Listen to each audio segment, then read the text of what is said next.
Honorable members, Madam Speaker.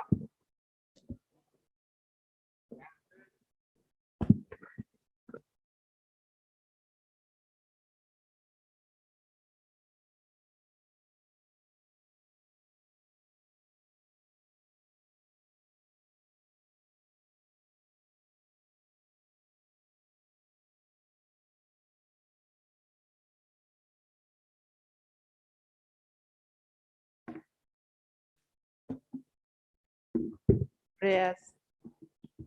Almighty God, who in your infinite wisdom and providential goodness have appointed the office of leaders and parliaments for the welfare of society and the just government of humanity, beseech you to look upon with the abundant favor these your servants, whom you have been pleased to call to the performance of such important trust in this land.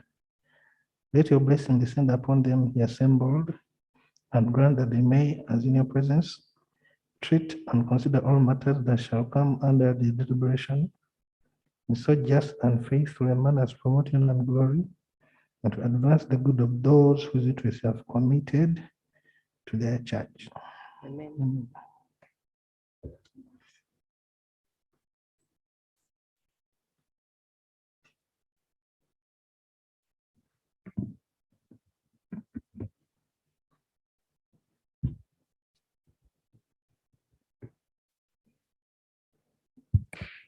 Item number 2, communication from the chair.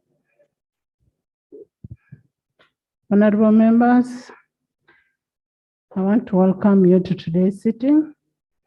You're most welcome.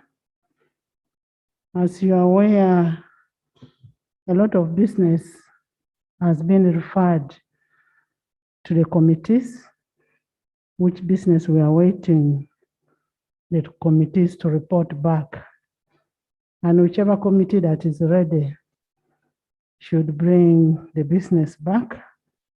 And those that were given 10 days, if they are not ready, should come and seek for an extension of the House for them to be ready. I also want to inform the House, yesterday, the presiding officer informed you about one of our colleagues, Honorable Segirinya. I can confirm Honorable Segirinya is in hospital, in Maction Bay Hospital. He's undergoing treatment. We've been there, and as Parliament, we are working a way out. If he's referred, to see that we support the process and have him get better treatment. And we are going to work together with the government in that regard, in ensuring that he gets a better treatment. And there shouldn't be a cause for alarm. We'll support our person. I've also got a confirmation because the sports team has been complaining that there is no money for sports. But I got a commitment today from finance. They are going to release money for sports. So the sports team will be going for the activity. I want to thank you so much. And next week, one thing we need to inform members is COVID is still there. And we should still continue maintaining the SOPs. From next week, we'll require members to come with their vaccination cards. We want to confirm that members have been vaccinated. Let's be the example of the rest. We need vaccination cards for us to see that members are vaccinated. We are here. We pass a message to the whole country. I want to thank you so much. Yes. Procedure.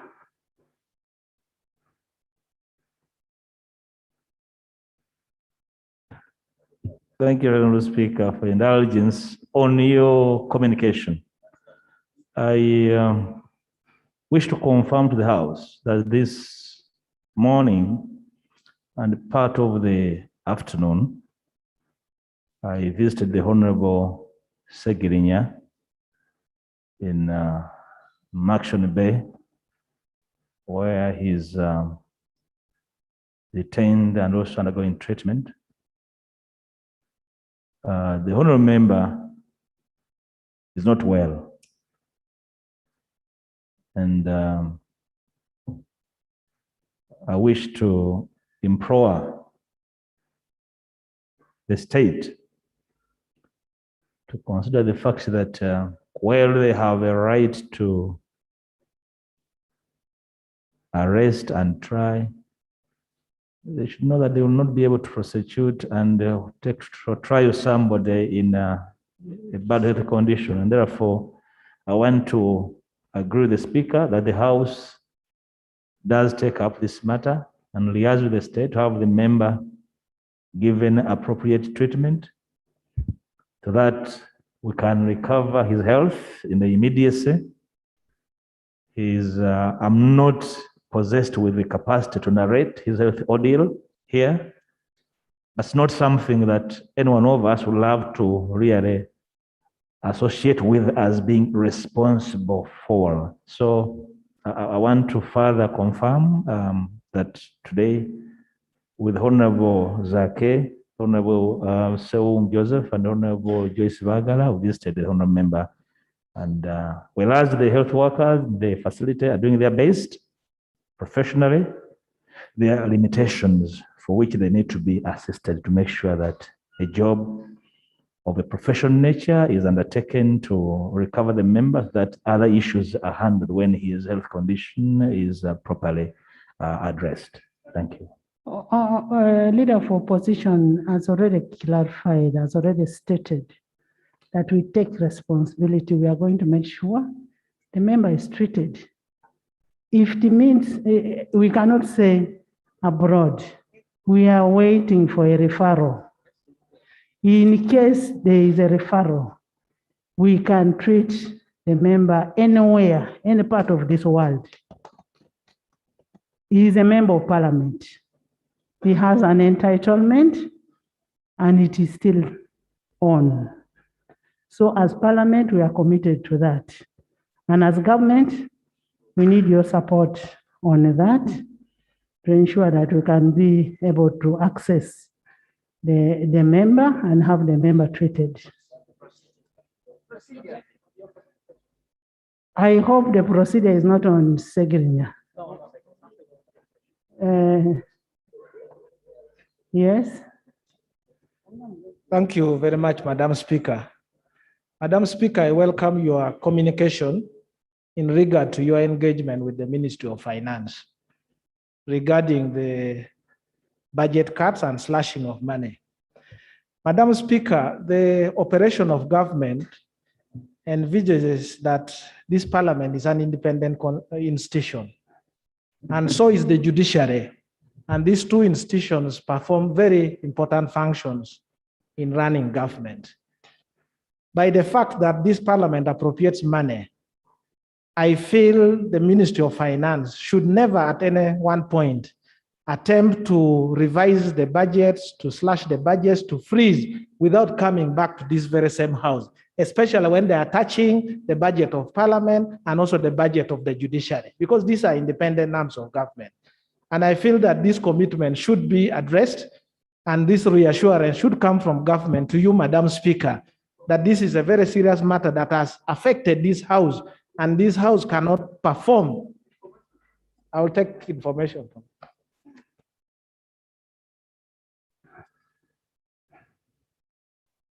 Madam Speaker, the information I want to give to the member is that the work of appropriation is the work of the government, especially the parliament, not executive. By the time that they are tampering with the budget, if there is anything to be changed, they should come back to the floor of parliament. There is no way the executive can sit and start adjusting the budget of the country. It is not allowed. Otherwise, they will be taking the role of parliament, and that actually is contempt of parliament, which is really very bad.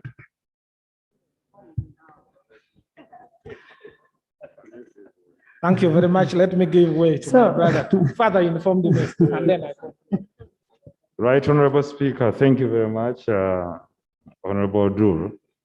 I think if we are to function together as the three arms of parliament, of government, with respect to the principle of separation of powers, it would be prudent that we check one another, but have that respect as enshrined in this Constitution.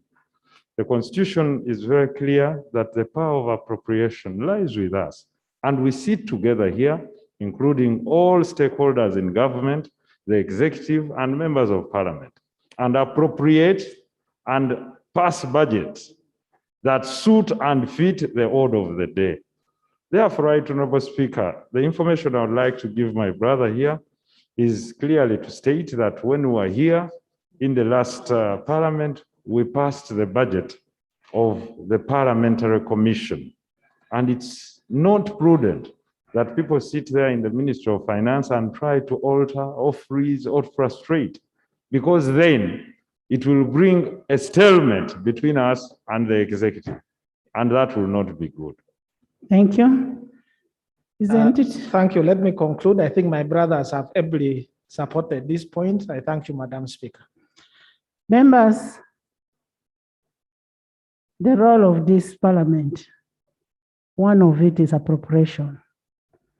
And when we do an appropriation, if there is anything that is supposed to be done, it must come back to the House. It is so disturbing that our committees cannot work. The other role is oversight. But when you find finance cutting off money coming to parliament, it disturbs. Now, if parliament cannot do an oversight role, then what are we left with? Why are we here? We passed a resolution yesterday in parliamentary commission that executive finance should never tamper with the budget of parliament and judiciary. Let's have respect for separation of powers. Because for you to perform, you need parliament. You're going to bring budgets here, you're going to bring loans here. But what will we use for people to go and do the oversight role? So as a government chief whip, we need an action on this. The Prime Minister is part of the Parliamentary Commission, and we agreed with the Prime Minister yesterday, this must stop.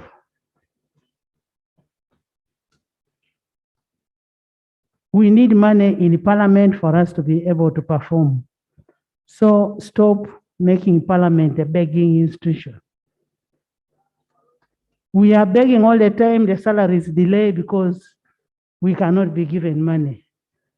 We cannot do oversight because we cannot be given money.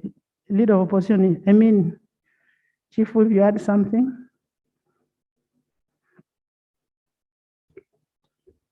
Thank you, Right Honorable Speaker. Indeed, it's unfortunate when the work of Parliament cannot move smoothly because of such a situation. And I just wanted to reassure colleagues that the leadership of the House has been engaging with the government, and I know further engagements are going to happen, and we are all in support of the leadership of the House because all these ministers are members of Parliament. So, Right Honorable Speaker, we are going to work with you from the side of the executive and see that we sort out these issues. They don't happen again. Be assured of our support.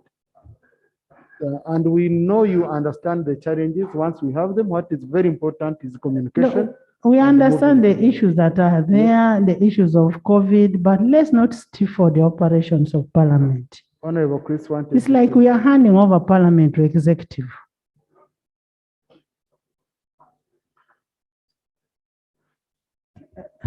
Thank you very much, Right Honorable Speaker and honorable members. The point you are raising is very important, that Parliament should be enabled to do its work, and the executive arm of government has never at any one time wished to suppress the work of Parliament, because it is very important for us to move together. But the information I wanted to provide is that at the beginning of this financial year, all of us appreciate that we were going through the second wave of COVID-19, and the budgets of the different sectors of government were suppressed, including our ministries, so that we put more resources to fighting COVID, especially getting oxygen and other medical supplies. But we implement the budget through the law. We have never flouted the law. The law, for instance, Honorable Chris, when you are cutting the monies, you did not come back to this house.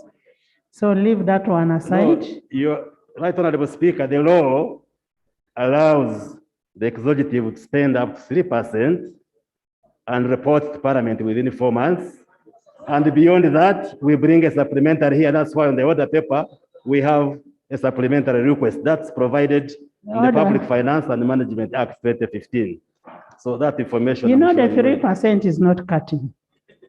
And what we are complaining of, Chris, what we are complaining of is not the 3%.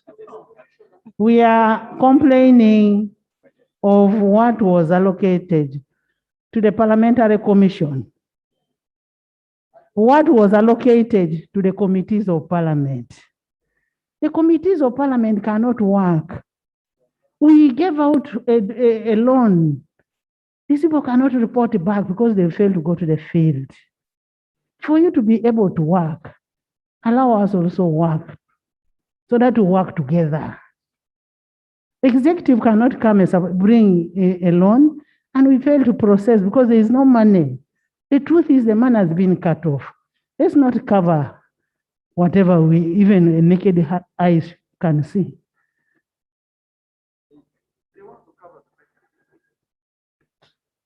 Yes.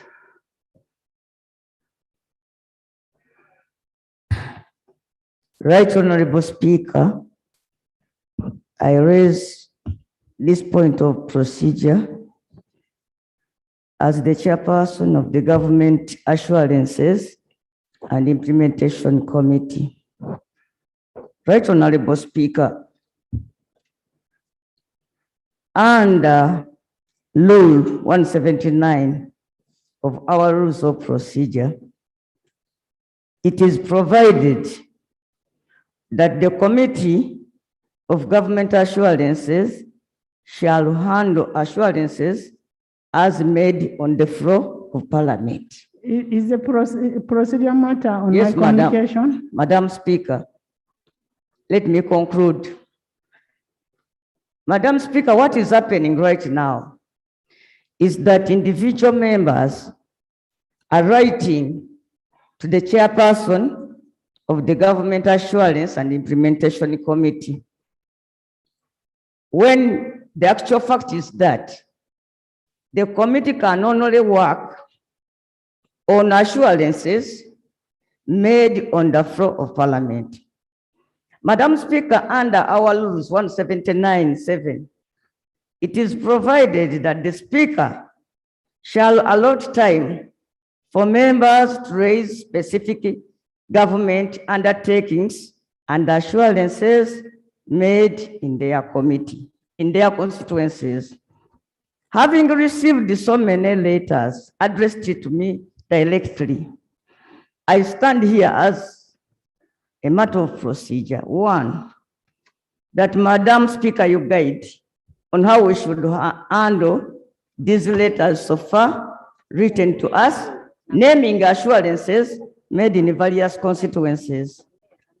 And then, Madam Speaker, to request your office to allot the time provided for under Rule 179(7), so that members can raise their assurances as made, promises and pledges in their constituencies by the different government ministries.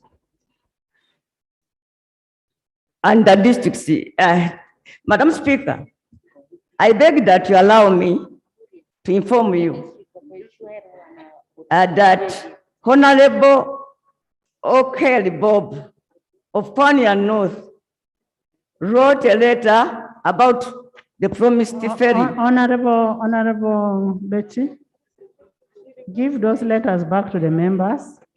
The members will bring them. We shall give them time to present. The rules are saying we should allot time to the members, not to the chairperson. So we shall give them the time to read, to bring their assurances. I mean the pledges, you capture them and then you process them. Thank you, Right Honorable Speaker. And it is on that point that I humbly request that the date and time of those pledges is released by your office so that these members can proceed to use and utilize the same. Thank you very much. Please, I will do that. Give the letters back to the members and we'll give them the time to present whatever pledges that were there, matters of national importance.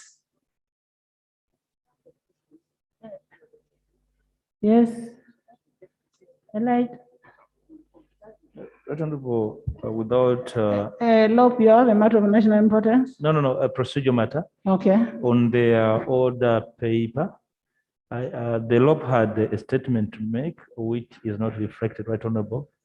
Would we be allowed, with the indulgence, to consider and the rules to amend?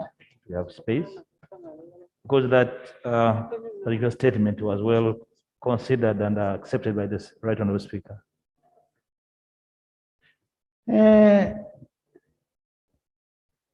Leader of opposition had asked for a slot to make a statement, a brief statement. We are giving you 5 minutes to make your brief statement on the paper that you've given us, so you can go ahead and make the statement now. Make a statement, then we bring matters of national importance. Right Honorable Speaker, thank you for your kind indulgence. Right Honorable Speaker, with your kind indulgence, I will make this statement. Probably, again, with your kind indulgence, 5+, but we shall limit ourselves to the time. The statement, Right Honorable, like indicated, I believe it's been uploaded on the platforms for members to follow. We sent copies to the leader of government business and the chief whip. Right Honorable Speaker, the statement relates to our position as the opposition on the directives of the president, on awarding contracts, on especially roads and health facilities across the country to individuals and the UPDF, Right Honorable, because this issue is becoming dicey and is raising concerns across government departments and the private sector, Right Honorable Speaker. I've asked my shadow minister for works to make read the statement on behalf of the leader of the opposition. Thank you. Okay.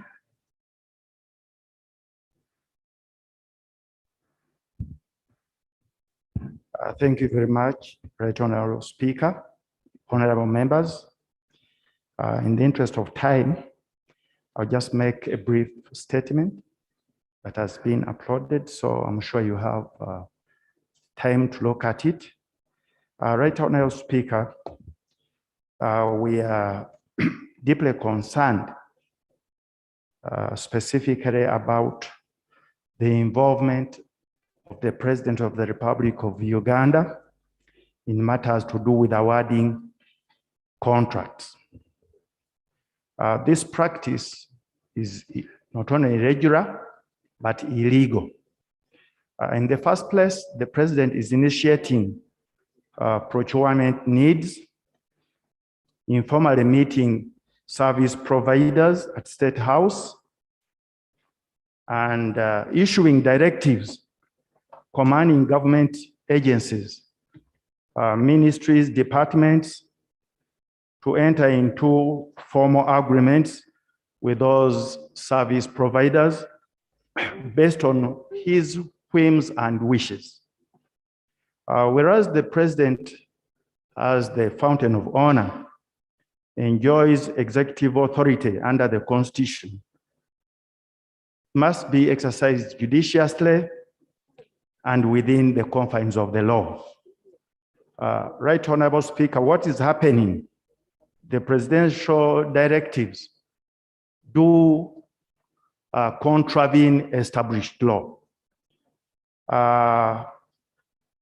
Of recent, Right Honorable Speaker, the president has actually issued out close to 5 directives and other general arbitrary directives.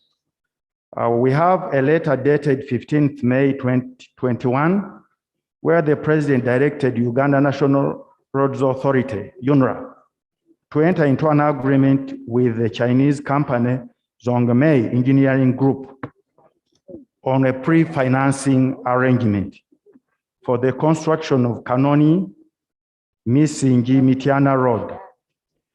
We also have another letter dated 21st June 2021, where the president directed again UNRA to enter into an agreement with SICO on again another pre-financing agreement.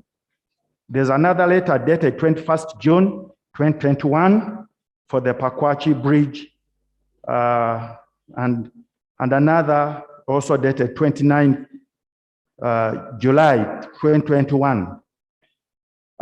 There's also a general letter in the month of August 2021 where the president wrote, again directing the executive director of UNRA to award to award contract to 3 Chinese entities. What is surprising, you're only looking at Chinese companies and the president giving directions or directives to do with the pre-financing. Madam Speaker, on 1st July 2021, the president directed the Minister of Education and Sports and the Ministry of Health that beginning the financial year 2021-22, all contracts or projects for the construction of schools and health centers should be given to UPDF construction brigade. In a nutshell, this really is not only arbitrary, but abuse of office. And we believe, with all due respect, the president has no mandate under his docket to do whatever he's doing. This is very dangerous for this country and for this house to just look on when the fountain of honor is abusing and breaching established laws. That's why we stand here, Honorable Speaker, to seek not only your indulgence, but the active participation of this House to stop this kind of conduct. It's unpalatable, it's illegal, procedurally wrong, and improper. Why? Right Honorable Speaker, I will summarize here. He's not only circumventing procurement laws, but is giving advantage to a specific country or companies hailing from a specific country, which must be interrogated. When you look at the PPDA Act, Section 79, procurement methods and requirements are specified. And specifically Part 4, which I will highlight in the interest of time, there must be open bidding. You should not just go to State House. There must be open bidding. It must also follow international bidding requirements. It must also be domesticated, and you look at domestic bidding requirements. So the quotation, direct procurement, everything must go through a process. it must not be discrimination. Discrimination. There must be no discrimination. It must be transparency. There must be accountability and fairness, and other requirements. This is lacking in the process if you just go and meet the president at State House. With regard to UPDF Engineering Brigade for the construction of schools, we take exception to this kind of conduct. UPDF as a unit should really go for open bidding like any other units. So the letter to the Minister of Health and the Minister of Education directing that those agencies should really on a contract with this UPDF. Again, Can you summarize? I'm summarizing. It contravenes the law. Then the most important point for us to consider as a house, this pre-financing arrangement, these are loans. You see, you cannot guarantee or give out a loan as a president. It must be cleared by this house, which is not the case. So Maybe just a correction on that. There is no loan that has ever been given out by the president. It is this house that approves the loans. Just a correction on that. Thank you very much, Madam Speaker. But we're talking about pre-financing arrangements where you give a directive that a certain company should really enter into a contract without advance payment. So we have a lot of unconstitutional issues where we are uncomfortable. And I therefore pray that the ministries concerned where those directives are given, specifically of works and health and other agencies, should shun or stop taking those directives as if they are mandated under the law, and that this house should really move to advise His Excellency the President to stop that arbitrary conduct. I beg to submit. Thank you so much.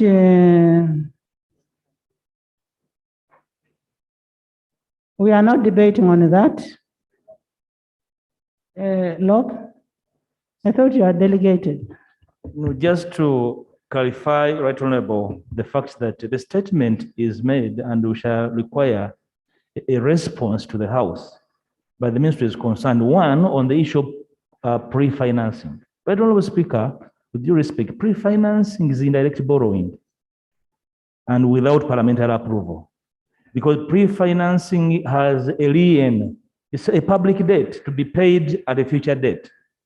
And under the PFMA, it's a form of borrowing, to which we like the Minister of Finance to come and explain whether it is privy to the arrangement under pre-financing and its implications to the attendant laws of the land, Right Honorable Speaker, including situations where we have directives by the President to ministries to offer contracts to particular entities, the constitutionality of these directives, so that this House can debate them. We are raising a red flag, Right Honorable Speaker, because the World Bank itself has raised a red flag on some of the contractual arrangements, to which it's even threatening to cancel funding, Right Honorable Speaker.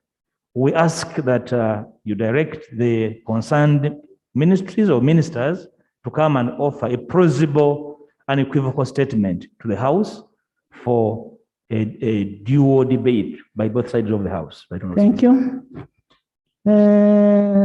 We'll need a response from the Attorney General to this effect on the issue of the presidential directive. But also, I want you to be aware that when the president gives directives, it's not express. It's upon you, the technical people, to make sure that you do the right thing. Now, you, the technical people, if you don't do the right thing, then we'll bring you to book. So the presidential directives give us a law that backs the president up and present to this house on Wednesday. Matters of national importance, Okupa Elijah. And let's make it short.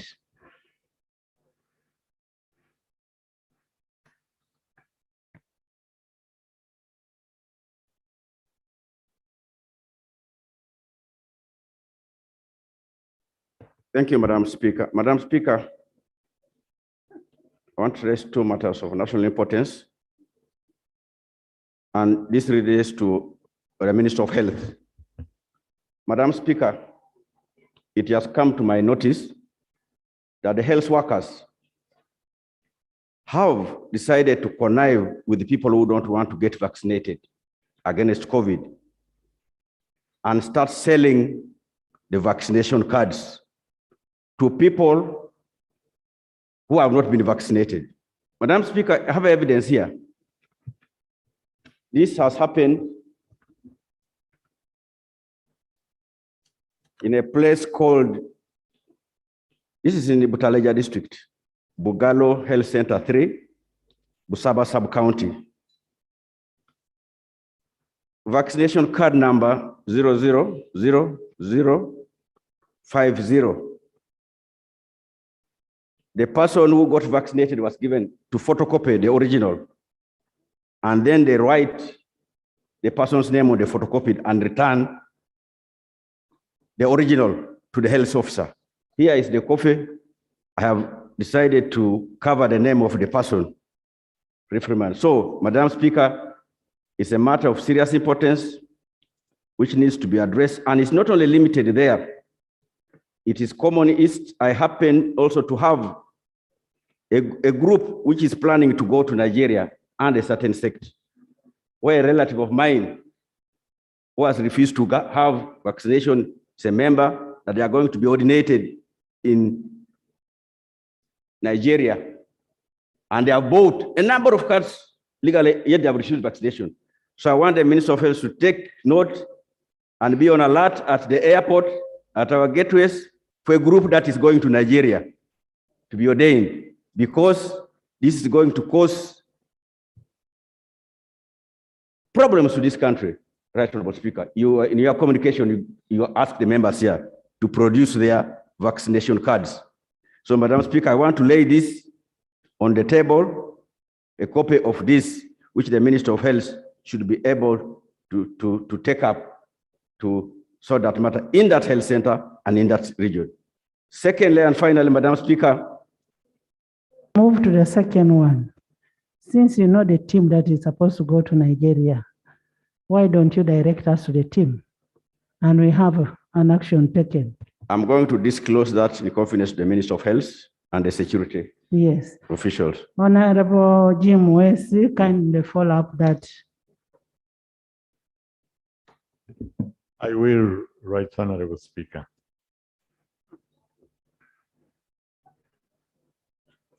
Thank you so much, Right Honorable Speaker.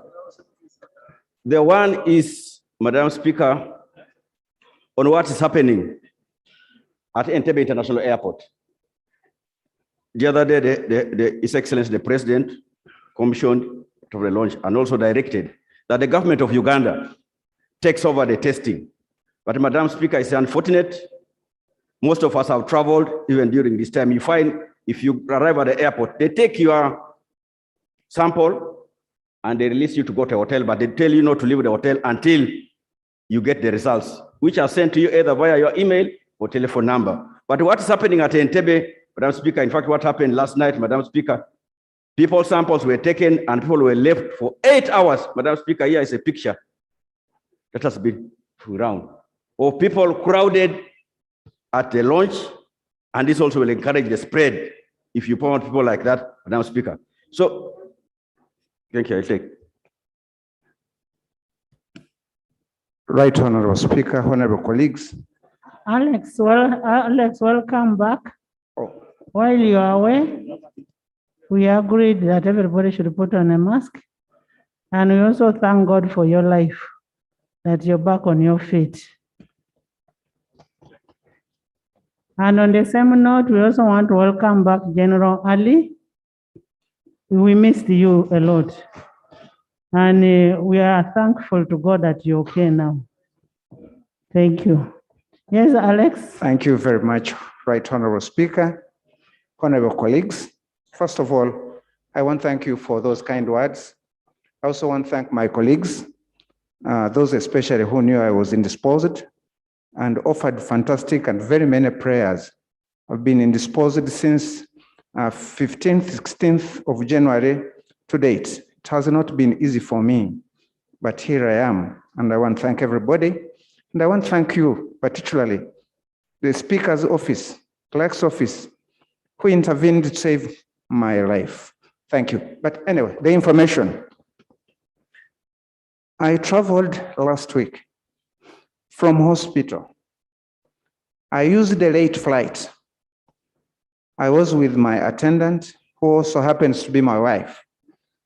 We arrived at 4 a.m. in the morning. And I was headed. I've got one jab. I still have to take another one because of obvious reasons. So I had to undergo a mandatory test, and I agreed to that. But I was headed directly from where you collect your luggage with armed men. I tried to object, and they really shoved me. I even pulled out my card. I said, please, I am a law-abiding citizen, and I know what I'm doing, and I'm going to go for a test. They still insisted. I refused to enter. They use a very old, ramashackled, very dirty vehicle. They huddled me in. I actually tried to object, but they huddled me in, and I ended up in a very solid, squalid place where they carried out testing. That place is next to Lido Beach. It doesn't have toilet facilities, and I was there for 4 complete hours in very cold conditions. It even rained. My luggage was wet. It was so bad. And I imagined those people I traveled with. There were very many students, I think backpackers from Turkey. I was wondering if I could be that angered, that annoyed. What about those visitors? What were they saying? I think it is high time. The information I wanted to give is that it is such a terrible situation down there at the airport, and that it needs urgent intervention by government. Otherwise, we are mistreating and even making the few, scaring away the few would-be visitors our beloved country. I want to thank you. Thank you for that opportunity. Thank you, Alex. As I conclude, Madam Speaker, as the economy is trying to recover, the tourists have started coming back. But when they get this type of treatment, I think we shall take long to recover, even economically. But also let us have a human face when we are handling this matter. Madam Speaker, if it pleases you, the minister responds, but I think the committee responsible must also have a spot check on this, Madam Speaker. So, Madam Speaker, these are the matters of importance that I feel I should raise and should be addressed by the government and urgently. Also, personally, allow me, Madam Speaker, to thank you for the support the Parliamentary Commission gave to General Ali and my brother from Isinjiro. I personally followed it up, and we thank God that they have come back bouncing. May God bless you. Thank you. Government.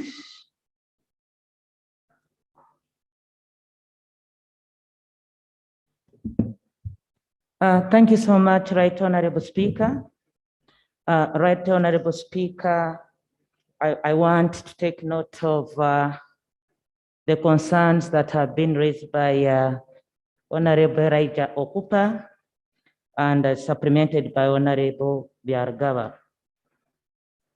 Right Honorable Speaker, on behalf of the Minister of Health, I want first to apologize for those incidents whereby our colleague Honorable Biargava and the other travelers have been mistreated or poorly handled as they came in at our testing facilities at Entebbe International Airport. Can I just get a clarification?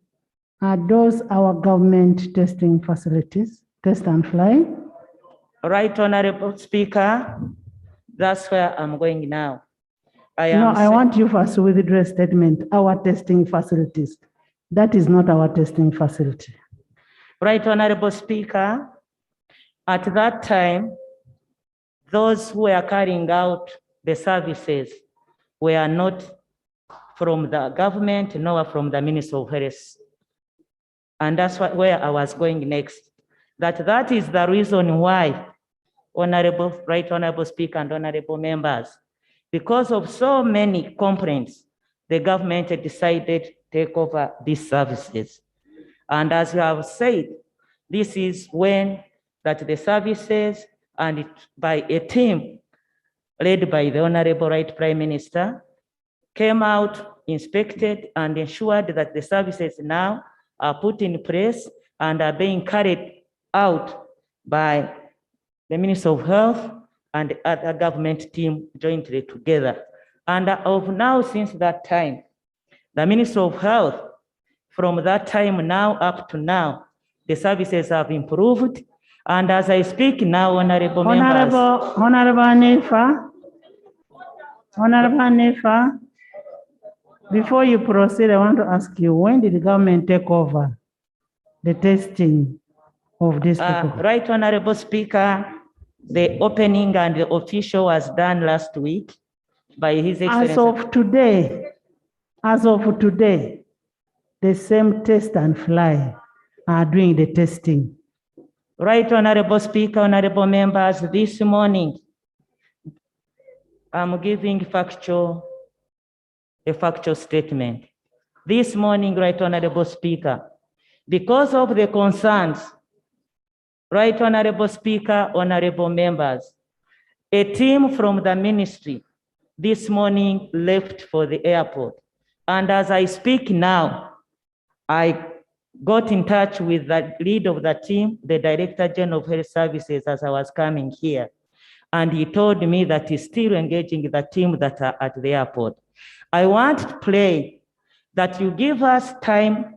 Next week, we come back here to find out what has come out from the investigating team that has left for the airport. You see, I thank you. Members, Honorable Minister, if we don't have the correct information, it is not good for us to get up and talk in anticipation. I want you to come with a write-up. How did the test and fly get this job to do work for the people? Who are they? And why don't we do the testing by government? We don't mind doing the testing. Let's do the testing by government. If we're in a ramshackle place, we know that for us as government, this is our position. But we cannot give somebody, live your life into other private people. We need a write-up on that. And we'll send a team there to monitor and see what is happening. But we need a report from the ministry. Much obliged, Right Honorable Speaker, and this is the request that had required that when the team that is there today, we shall come back next week with the actual information and where we are. Information. We want a report on Tuesday on that issue. Information, you have information to give? Yes, Right Honorable Speaker is part of the team that has been monitoring.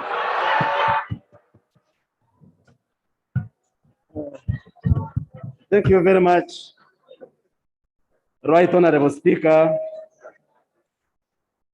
and the honorable members. I want to thank Honorable Elijah Cooper for raising this important matter, and I rise to give supplementary information to the Minister of Health. Number one, on the first issue raised by Honorable Elijah, it is criminal for a health worker or any other person to falsify information and provide certificates for COVID vaccine when somebody has not been vaccinated. and the government will seriously investigate this matter, and it should not be allowed. And if you have any information, like you said, the sports group going, give us information, we investigate what shouldn't happen. Secondly, in case there are members who are still hesitant, I just want to assure you that the COVID vaccines that we give the people are safe and efficacious. There should be no reason whatsoever for anybody to fear to get the COVID vaccine. On the issue of testing for COVID, Right Honorable Speaker, government has been testing incoming passengers from countries which we classify as class 2 countries, and there have been 10 in number. That's where the risk and the burden of COVID-19 has been very high. They include India, US, Kenya, they are 10 in number. And the government, through the Ministry of Health, had partnered with private laboratory service providers, Test and Fly. No, it's not my company. To provide the testing at the airport. And they have been doing the testing. Doctor. But because of the challenges the Honorable Diarogaba has narrated, a decision was taken by government to take over. There's a procedure matter. Okay, thank you, the Right Honorable Speaker. My name is Amos. Madam Speaker, the Minister, after hearing about your wise guidance on this matter about the testing of COVID-19 from the airport, you guided the House and everybody who are here that they should come back on Tuesday with a report. Number two, the Minister said there is a team from the ministry who are already there at Entebbe. Now, when the Minister of Information and Guidance stood up, again he said the Minister is part of the team in Entebbe. Madam Speaker, are we really proceeding right after you have already guided the House to wait? You don't give an order on procedure.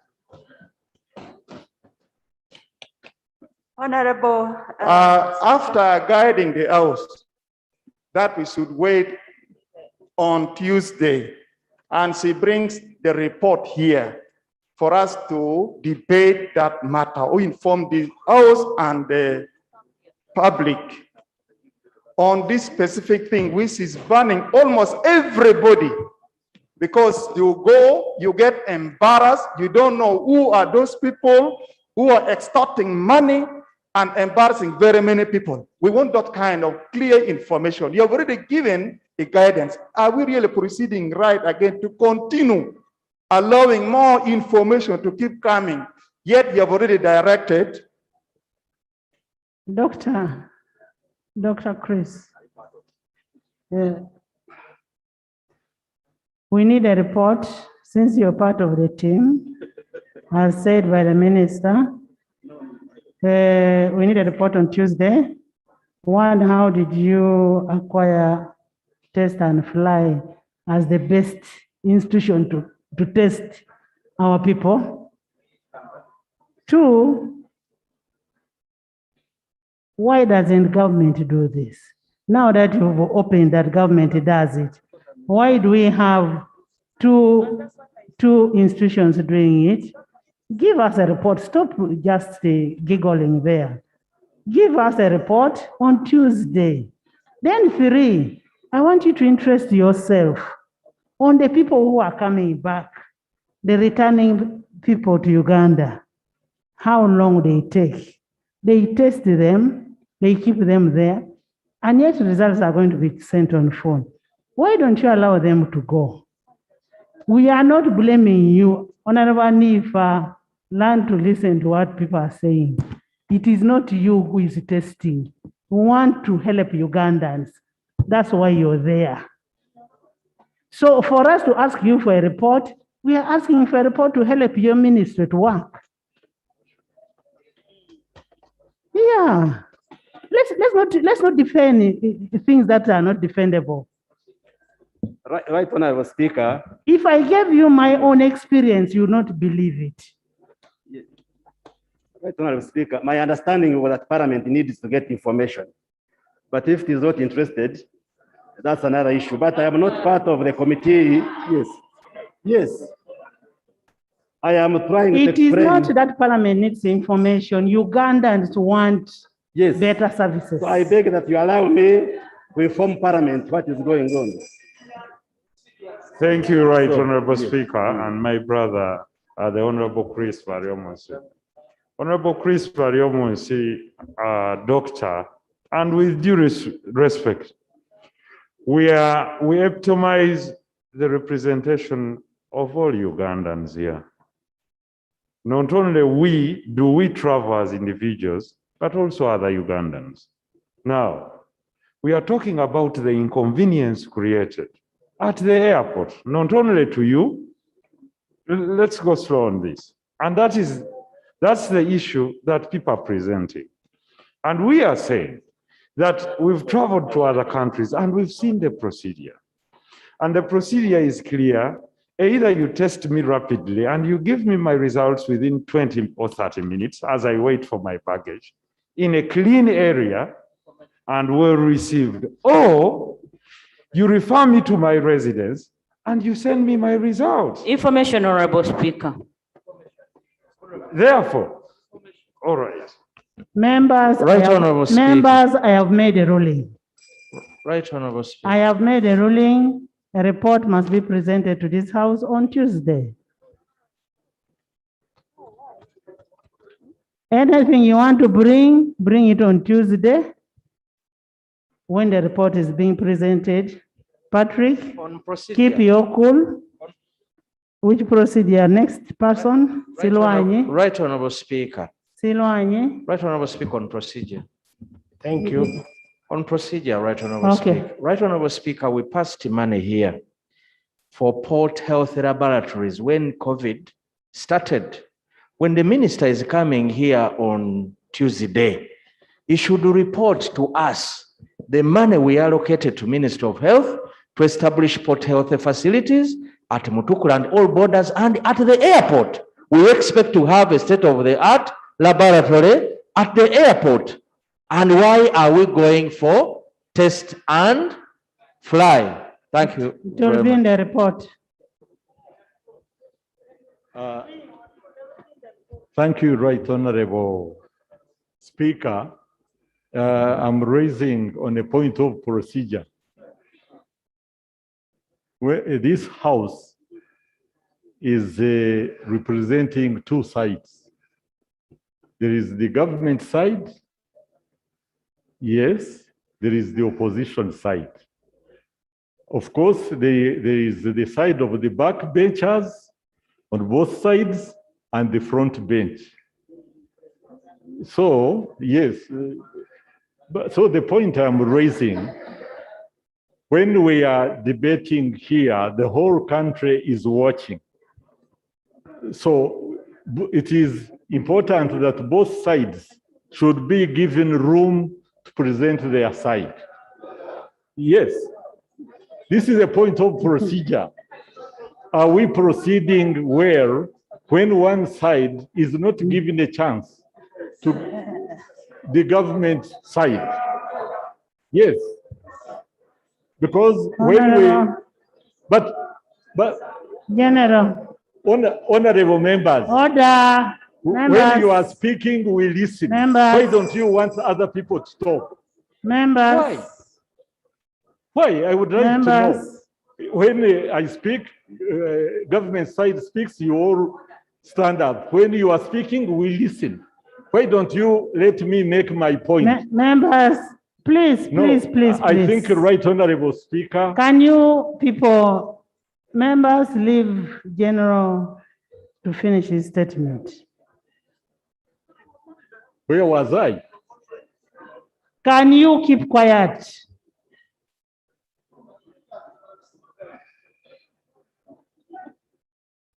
No, I think it's important that we give each other respect. Yes, I'm a member of So parliament. what is like your you. procedure matter? I'm saying, Right Honorable, you ruled that a report be brought on Tuesday. But members again rose up and debated the matter. When But- our side is not allowed to finish But information. I have made a ruling on that effect. Members, I made a ruling that we need a report on Tuesday. But General, don't expect me to pick a person who is sitting. I pick people who are standing. I have already told the minister to give you a document, which the minister is going to do on Tuesday. Silwanyi.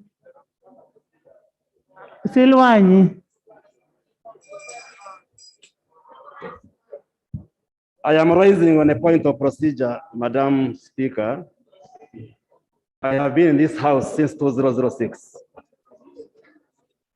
The procedure matter I am raising is that members raise matters which are very urgent, like the situation at Entebbe Airport, as Honorable Raija Cooper has raised it. And on the government side, we have already answers to address some of the questions being raised. Isn't it procedurally correct that you always find the time to allow government to respond to issues where we have answers, instead of making us appear as if we can't respond? Members. Yes. So that the Members, issues listen. which are current can be responded to here and now. Members, And then listen. the report comes as an update later next week. You know, members, why I asked for a report to that effect, because whatever is being said is contradicting. I traveled yesterday. I know what I am saying. Honorable Silwanyi. Thank you, Right Honorable Speaker. And I want to thank the members who have already raised the matters of national importance, because the matter I'm going to raise, Right Honorable Speaker, is actually related to what members have been talking. And I'm raising the matter of procedure and a matter of national importance on Civil Aviation Authority. Right Honorable Speaker. And I'm a member of NRM, Right Honorable Speaker, this side. Right Honorable Speaker, there is gross mismanagement of the Civil Aviation Authority. Right Honorable Speaker, I'm not going to talk about the health thing because it has already been talked about. It is known, it is a known fact that Civil Aviation Authority collects parking fees in respect to entering of the airport and also long-term parking for travelers who are going away for some time and leaving their vehicles behind. However, what happens, Right Honorable Speaker, when the collections for the toll gate are made and the long-term parking, the information we have is that the directors of the Civil Aviation Authority just go with a bag, the way you manage a pool table, open at night and pick the money that is supposed to be banked to the consolidated Do you have fund. evidence to that? Right Honorable Speaker, I said it is alleged and I have all the allegations and I'm going to lay what I have, Right Honorable Speaker. Right Honorable Speaker, when you talk about management of staff of Civil Aviation Authority, Right Honorable Speaker, there are erroneous deductions on payment to staff. Monies of leave, staff are crying the Civil Aviation Authority. You find they have deducted 60,000, they have deducted 70, and all these deductions are erroneous. And the directors of the organization are aware of what is happening, but they are not curing this situation. I have come today, Right Honorable Speaker, to bring the following prayers on the Civil Aviation Authority. One, we request Clarification, okay, you can. Thank you very much. Madam Speaker, in 2019, we amended the law here and we did away with the Civil Aviation Authority, and it does not exist. What we have is the Uganda Civil Aviation Authority. The clarification I want from my brother Silwani is whether that body that Parliament did away with is actually still operating illegally or actually meant the new body that we put. Thank you, Honorable. Right Honorable Speaker, I'm talking about the Uganda Civil Aviation Authority. And thank you for correcting that record. Right Honorable Speaker, I have the following prayers. One, the Minister of Transport and Works and the Minister of Finance conduct forensic audit or follow up the activities and what is happening in the Civil Aviation Authority, from management of the toll gate to collection of parking fees to management of staff and then the collection of deduction of staff money. Two, the Auditor General interests itself and does an immediate audit of the Civil Aviation Authority, and we get that report, Right Honorable Speaker, because if this delays, Right Honorable Speaker, Ugandans who are working there, Ugandans who are travelers and taxpayers are continuing to be injured with the actions of the management of the Uganda Civil Aviation Authority. I beg. Right Honorable Speaker, thank you. I'm raising on the point of procedure. And I'm wondering whether we're proceeding right Honorable Speaker, with the issues forwarded by my brother on allegations. Yet, Right Honorable Speaker, this institution is audited by the Auditor General, who is an office of Parliament. And the audits have been going on. I think, Right Honorable Speaker, it may look indifferent, rather indifferent, when the institution is audited annually, and these allegations do not have substantive evidence tabled, and we go ahead. I'm on procedure and I'm protected by the Speaker. Right Honorable Speaker, I'm wondering whether we're proceeding right to go ahead and allow Parliament to entertain allegations without material evidence to table before it. Thank you, Right Honorable Speaker. Members, For the procedure. members,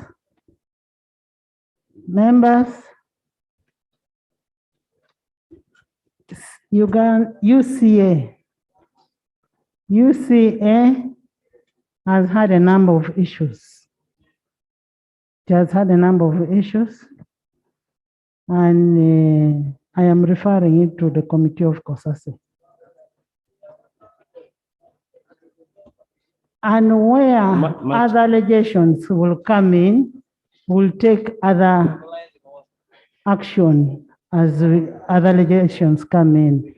But we are referring it to COSASE, and COSASE will report on the allegations that you're talking about. Much obliged, Right Honorable. Sewongo. Thank you, Right Honorable Speaker. Right Honorable Speaker, I'm raising on a matter of national importance, and this is with the Ministry of Education. A week ago, Right Honorable Speaker, Ministry of Education at the Media Center read out a new policy for teachers in Uganda, where they are closing grade 3 teachers, diplomas for primary teachers. However, Right Honorable Speaker, as a member of the Committee of Education, where I have spent some time, we have been asking this ministry to table these policies so that before they implement them, we look at them and determine whether it is possible. As we talk now, according to them, they have made Shimoni Demonstration School one of the first universities. And I know what Shimoni Demonstration School is. So the matter of national importance I'm raising, Madam Speaker, is to help us with my prayer that before any implementation of the new system, qualification of teachers, let these policies be tabled before Parliament and the relevant committee sits down to look at the importance, the weaknesses, the SWOT analysis of what is going to take Some place. clarification. Honorable Seungu, the policies will be presented to the Committee of Education, and then Education will bring it to Parliament. Thank you, no speaker. Honorable Chemonges. We are on matters of national importance. I don't see you in my list. No, we have already rolled it. The timeline. We've rolled it, Chemonges.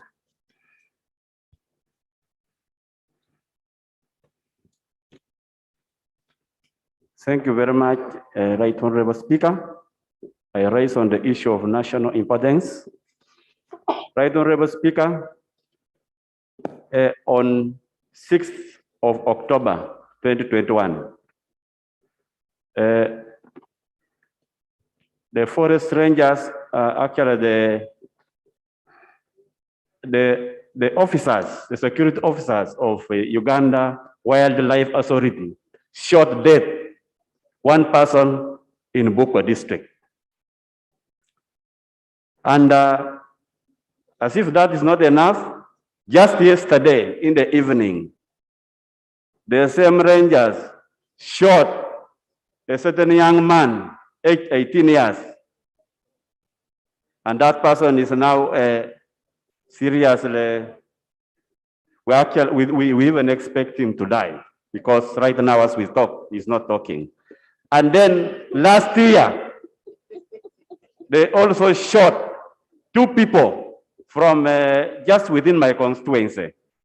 They shot one man when they got one man milking his cow, and then they shot that one. Another one was shot while he was running. And we have about, last week, Madam Speaker, I went to my constituency. I called all the leaders from all the sub-counties that are bordering the forest. And we made an audit and found out that about 50 people have been killed by the forest rangers within a span of 4 years. About 10 women have been raped. Yes. And those are the ones that have declared. And you know, some women even hide. Then about 50 people are limping. They have bullets inside their bodies now as we talk. I have a report, I will bring them here. So, Madam Speaker, I want to be guided today by the Minister of Tourism and the Minister of Internal Affairs, whether these forest rangers have got powers to shoot and kill. Because when you look at other security officers, if you look at the police, when police shoot and kill, they are prosecuted. Even from the UBDF, I have seen them being prosecuted, even sentenced to death. But these ones have been killing at their own will and raping at their own will. In fact, one of the officers, who is by name Haniva Mukaza, who killed 2 people dead, who killed 2 people last year, recently also attempted to kill one of the forest officers. And that's when they saw that the man now had become dangerous. And that's when they arrested him. Yes, your message has been delivered. So, Right Honorable Speaker, my prayers is to know whether they have rights to shoot and kill, or whether the forest, the animals are more important than our people. Thank you very much, Madam Right Honorable Speaker. Of course, they don't have a right to kill. That's what they are doing. To me, I think they have the right. And the animals are not more important than the human beings. Thank you very much. What we can do,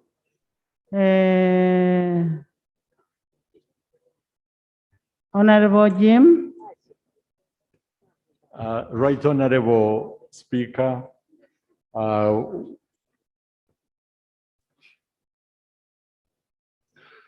going to inform the relevant ministry and the security agencies to follow up this matter, but definitely there is no armed officer who has a right to kill at will.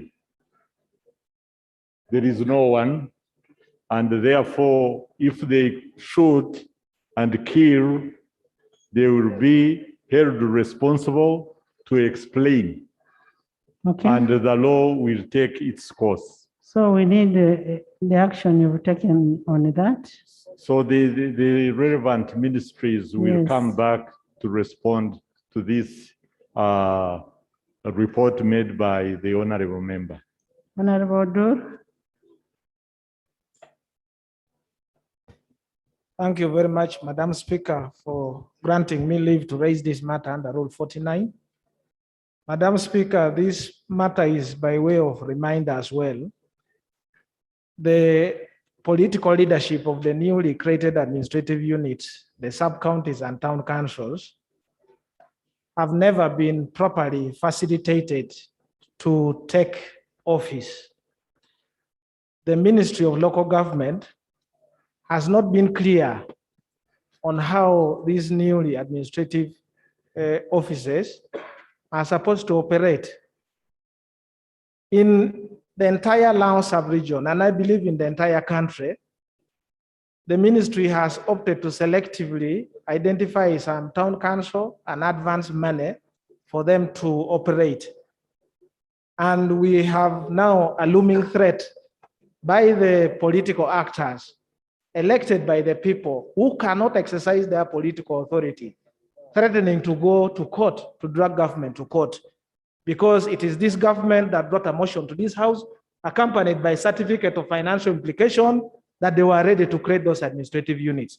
The same government organized elections and people were called to participate, and now they cannot provide. Every time this matter is raised here, we do not get any clear answers. My prayers, Madam Speaker, that one.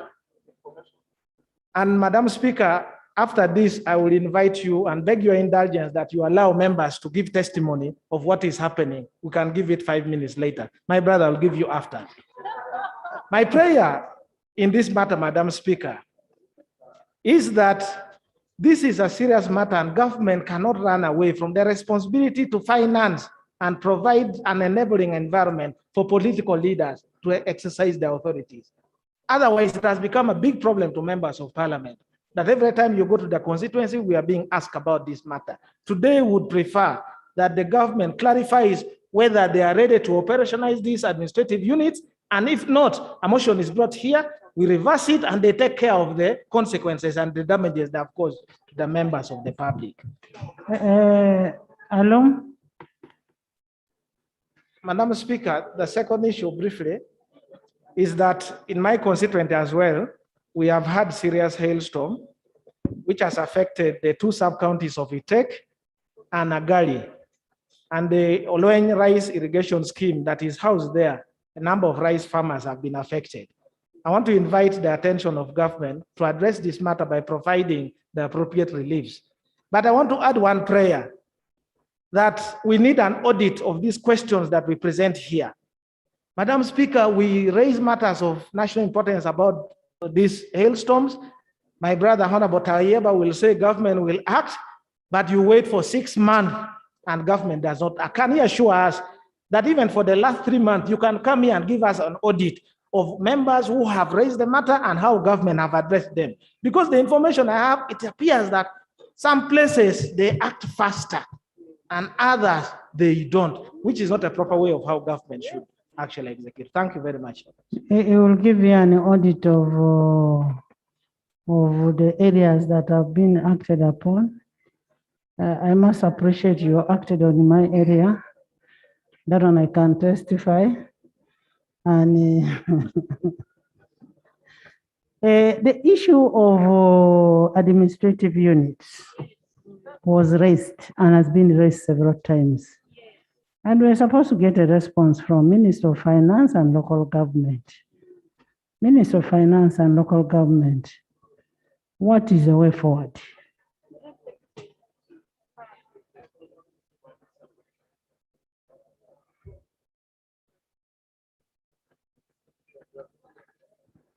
Let the minister first give the statement. Thank you, Right Honorable Speaker. That question was raised here about a month ago, and the Ministry of Local Government submitted a supplementary budget of 29 billion to cater for the 774 units that are still unoperationalized. But some issues arose that the ministry is putting right so that this problem is solved once and for all. Together with the question of structures for the cities, the 10 cities that are already operationalized, the Minister of Public Service is about to complete the proposed structures to be tabled to Cabinet for approval, then to Parliament for final touches. I would therefore request, Right Honorable Speaker, that since the Minister of Public Service is not around and we're supposed to have a meeting with the Nakasongola group, but he opted out because of this, I beg that you give us 2 weeks to come up with a tangible and final solution to this matter for members to carry the vice back to their constituencies. Honorable Minister. Honorable Minister. Yes, please. Is that supplementary in this Schedule 1? The supplementary budget is to cater for the startup fund and all other funds that so far have been given out, like the COVID fund and the startup for the parish development model. Right, Honorable Speaker. Okay. I beg for 2 weeks. Members. To liaise with our sister ministry. Members.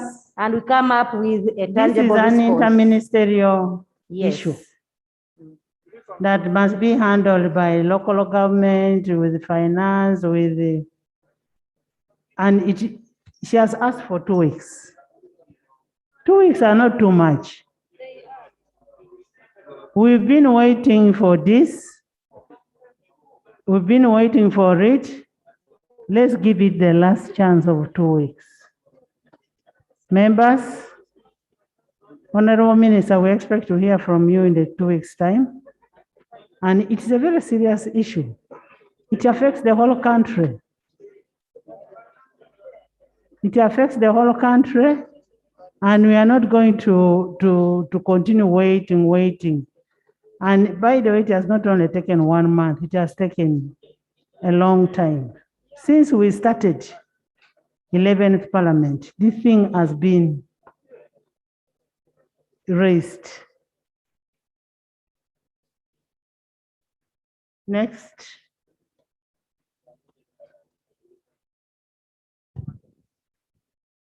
Item number 3, statement by ministers, 3-2 on government business for the succeeding week, 2nd to 4th November 2021.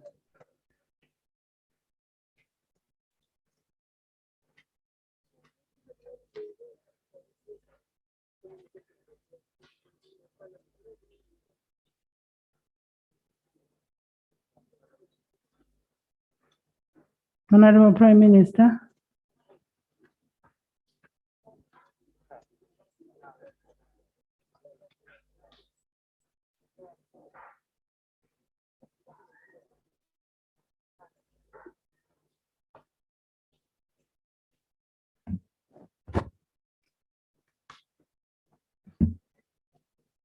Madam Speaker, you have always been hearing this type of statement from our Prime Minister, who is not available today. And I'm now standing for her as the Deputy Prime Minister. Normally, we start with the statement of business by the leader of our business. Rule 28 of the rules of procedure require the leader of government business to make a statement in the House regarding the government business of succeeding week. I'm therefore submitting the following statement, government business, for the succeeding week, that is 2nd November to 4th November 2021. The bills, 3 bills. One, the competing bills, 2021. Second, the animal feeds bill, 2022 or 2021. The third, veterinary practitioner bill, 2021. I beg to submit. Thank you so much, Prime Minister. The Minister has given us a report of the preceding week, and this will be introduced in the next week. And I urge you members to prepare for what the Prime Minister has presented. Prime Minister, you can take your seat. Item number 4, laying of papers.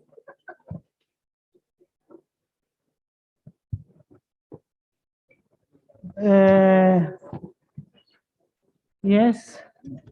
Right, Honorable Speaker, I want to thank the Prime Minister for indicating to us what is before us next week. And I think that would be a better mode of operation. I want to thank you for that. But it would be appropriate, Right Honorable Speaker, if the same bills are laid before this House, because in his presentation, he's indicating that these are is indicating the bills. So as members of Parliament who would be going through as he comes before this House next week, are we proceeding well that the Prime Minister just reads and do not give us the same? He's going to present. It's what he's going to present next week for the first reading. So we are proceeding very, very well, Prime Minister.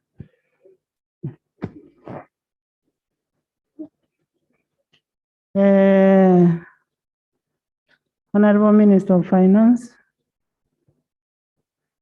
Item number 4, laying of papers.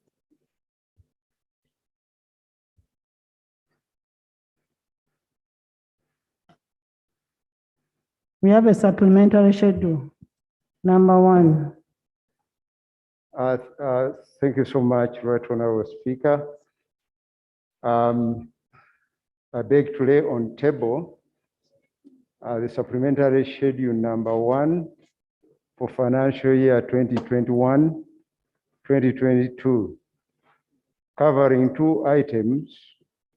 First, supplementary schedule 1 within the 3% legal limit, amounting to 1.343 trillion shillings. And 2, supplementary schedule 2 for prior approval by Parliament, and amounting to 2.476 trillion. The total supplementary under schedule 1, therefore, is 3.819 trillion shillings. Madam Speaker, I beg to clarify that the question earlier put about financing of new town councils and sub-counties is adequately catered for under these schedules. I beg to lay. Honorable Minister, what about Parliament? What about Parliament?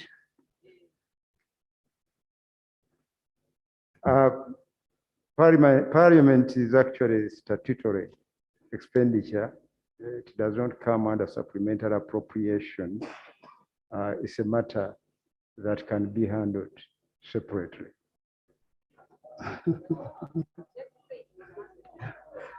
Honorable Minister, just say you'll handle it. You'll handle it.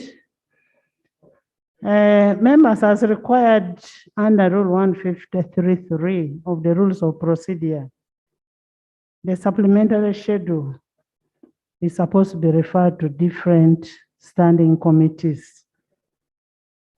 And on standing committees, Standing Committee of Budget, and as prayed by the Honorable Minister, I will suspend the rule on referring the supplementary schedule to the relevant sectoral committees, such that we handle this budget only on Budget Committee under Rule 172.3, because it is an emergency. And since all the chairpersons of sectoral committees are members of the Budget Committee, they can give their inputs there. So this budget, supplementary budget, is referred to the Committee of Budget. And the Committee of Budget should report back to the House in 10 days. Thank you. Item number 6, motion for resolution of Parliament urging government to degazette Wamale Central Forest Reserve, Kiula Central Forests, and Bajo Central Forest Reserve in Kayunga District. Members, I want to, in the public gallery, this afternoon we have councillors from Bale, Galilaya sub-counties in Kayunga.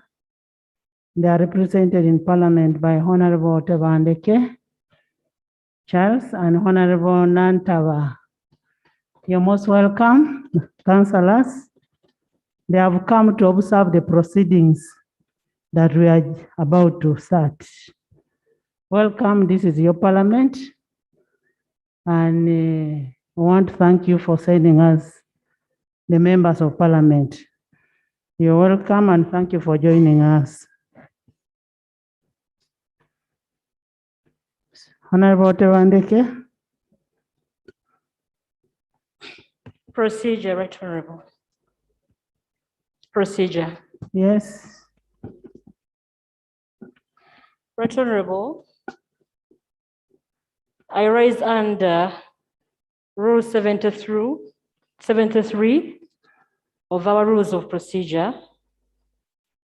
Right Honorable, it states that subject to sub-rule 5 of this rule, a member shall not refer to any particular matter which is sub judice. In 2, a matter shall be considered sub judice if it refers to active criminal or civil proceedings, and in the opinion of the Speaker, the discussion of such matter is likely to prejudice its fair determination. Right Honorable, under 2C, civil proceedings shall be deemed to be active when arrangements for hearing, such as setting down matters for hearing, have been made until the proceedings are ended by judgment or settlement or withdrawal.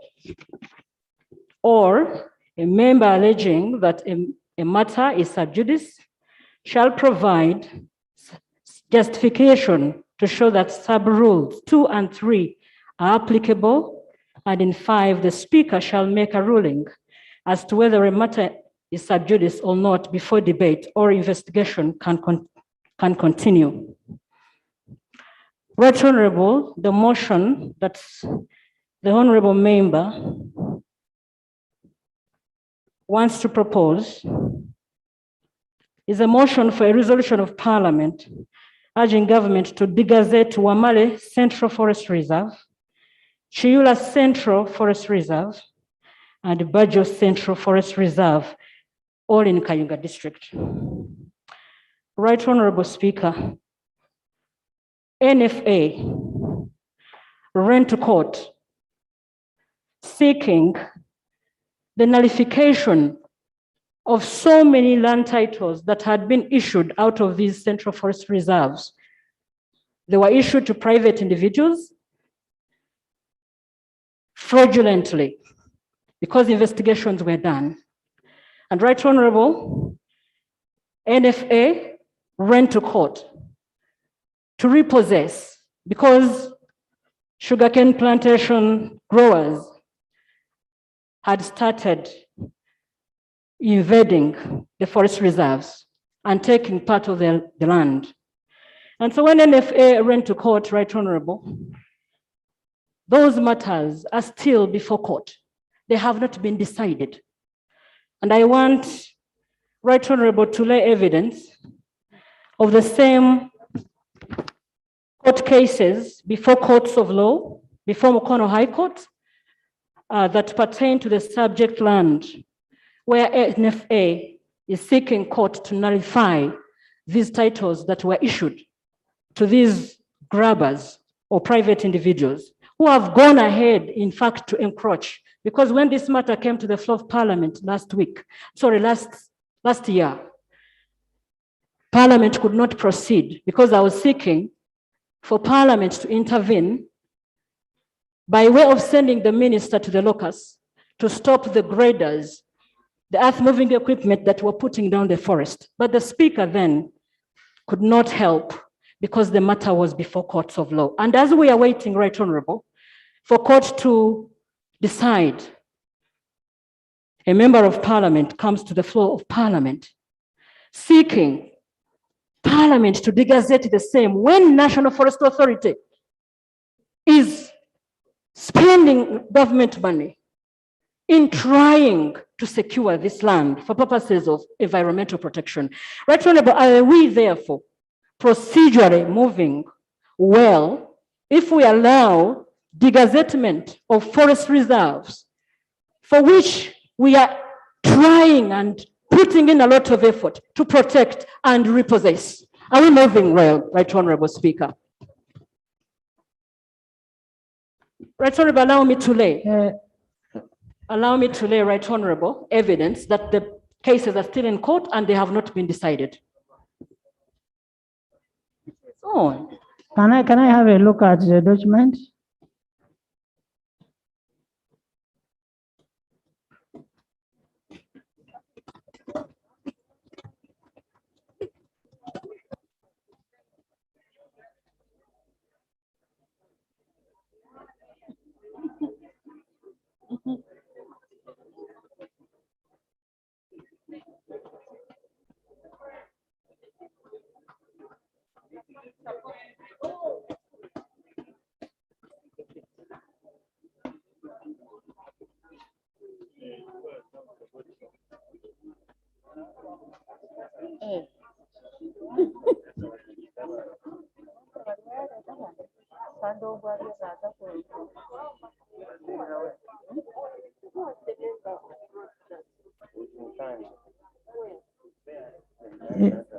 Yes, Honorable Call.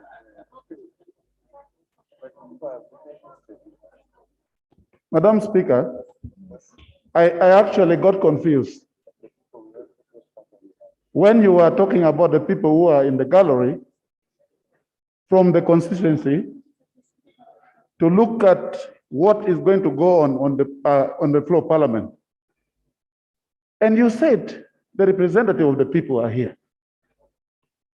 Surprisingly, one person wants to present petition that came from his people on the floor of Parliament. The other one is stopping. What I'm not understanding here. Members, let's have respect for each other. listen to each other. Yes. What I'm not understanding here, in the 10th Parliament, we had the same confusion. And I have that memory of that struggle on the floor of Parliament on the issue, the same issue. So when we are talking about government to the Gazette, and you are saying government went to court, if it was people who went to court, I understand the confusion. But for us, we want to direct the government to the Gazette, and it is the government who went to court. So what is the complication there? I am not understanding that. Yeah. Madam Speaker. Procedure. Yes, Honorable. Yes. Thank you, Madam Speaker. Madam Speaker, I rise on a point of procedure arising from the motion which was about to be moved by Honorable Member. Madam Speaker, this motion had not yet been moved, and it's a fact that this issue came before the 10th Parliament. I'm wondering whether it will not be procedurally right for the House to allow you look into this into details, because the issue of forest reserves is a very serious issue that must be considered by this House. We have our people who have settled and they have nowhere to go. Would need to be procedurally right for you to further consult on this, and then you give us the appropriate information. You see, you're already debating on a motion that has not been moved. And the prerogative is on the speaker to determine whether it is sub judice or not. Let the motion be moved, awaiting the ruling of the speaker. Let the motion be moved, then we'll determine the merits of it. Because we don't know the contents as of now. Let it be moved. If we determine that it is in a contempt, then we shall not pass the motion. But at the same time, we do not degazette as Parliament. We do not degazette. It is government to degazette. We are going to ask government to make sure that they go through the normal process of degazetting. Yes? Thank you, Right Honorable Speaker. My concern that we have a colleague here who has said he doesn't understand. Right Honorable Speaker, if we continue, they are presenting a motion. Are we proceeding well to continue with the colleague who says he doesn't understand properly before you make him understand? Anton Accord. I have made a ruling. Can we move the motion? Madam Speaker, I obviously agree with your ruling, but to make us appreciate this matter fully, the Honorable Ida Nantaba must present here those facts that are relevant for us to decipher between what is in the motion and what she's complaining about. First, we must know the parties as they are in court, which court, what are the particulars of the issues, what is the dispute before court, so that we can then compare with what the motion will be presenting. It's only until we have that fact here, that's when we can appreciate. That's why I'm saying we move the motion, then we defer the debate. Okay, I wanted her first to give us those information. Yes, Sarah.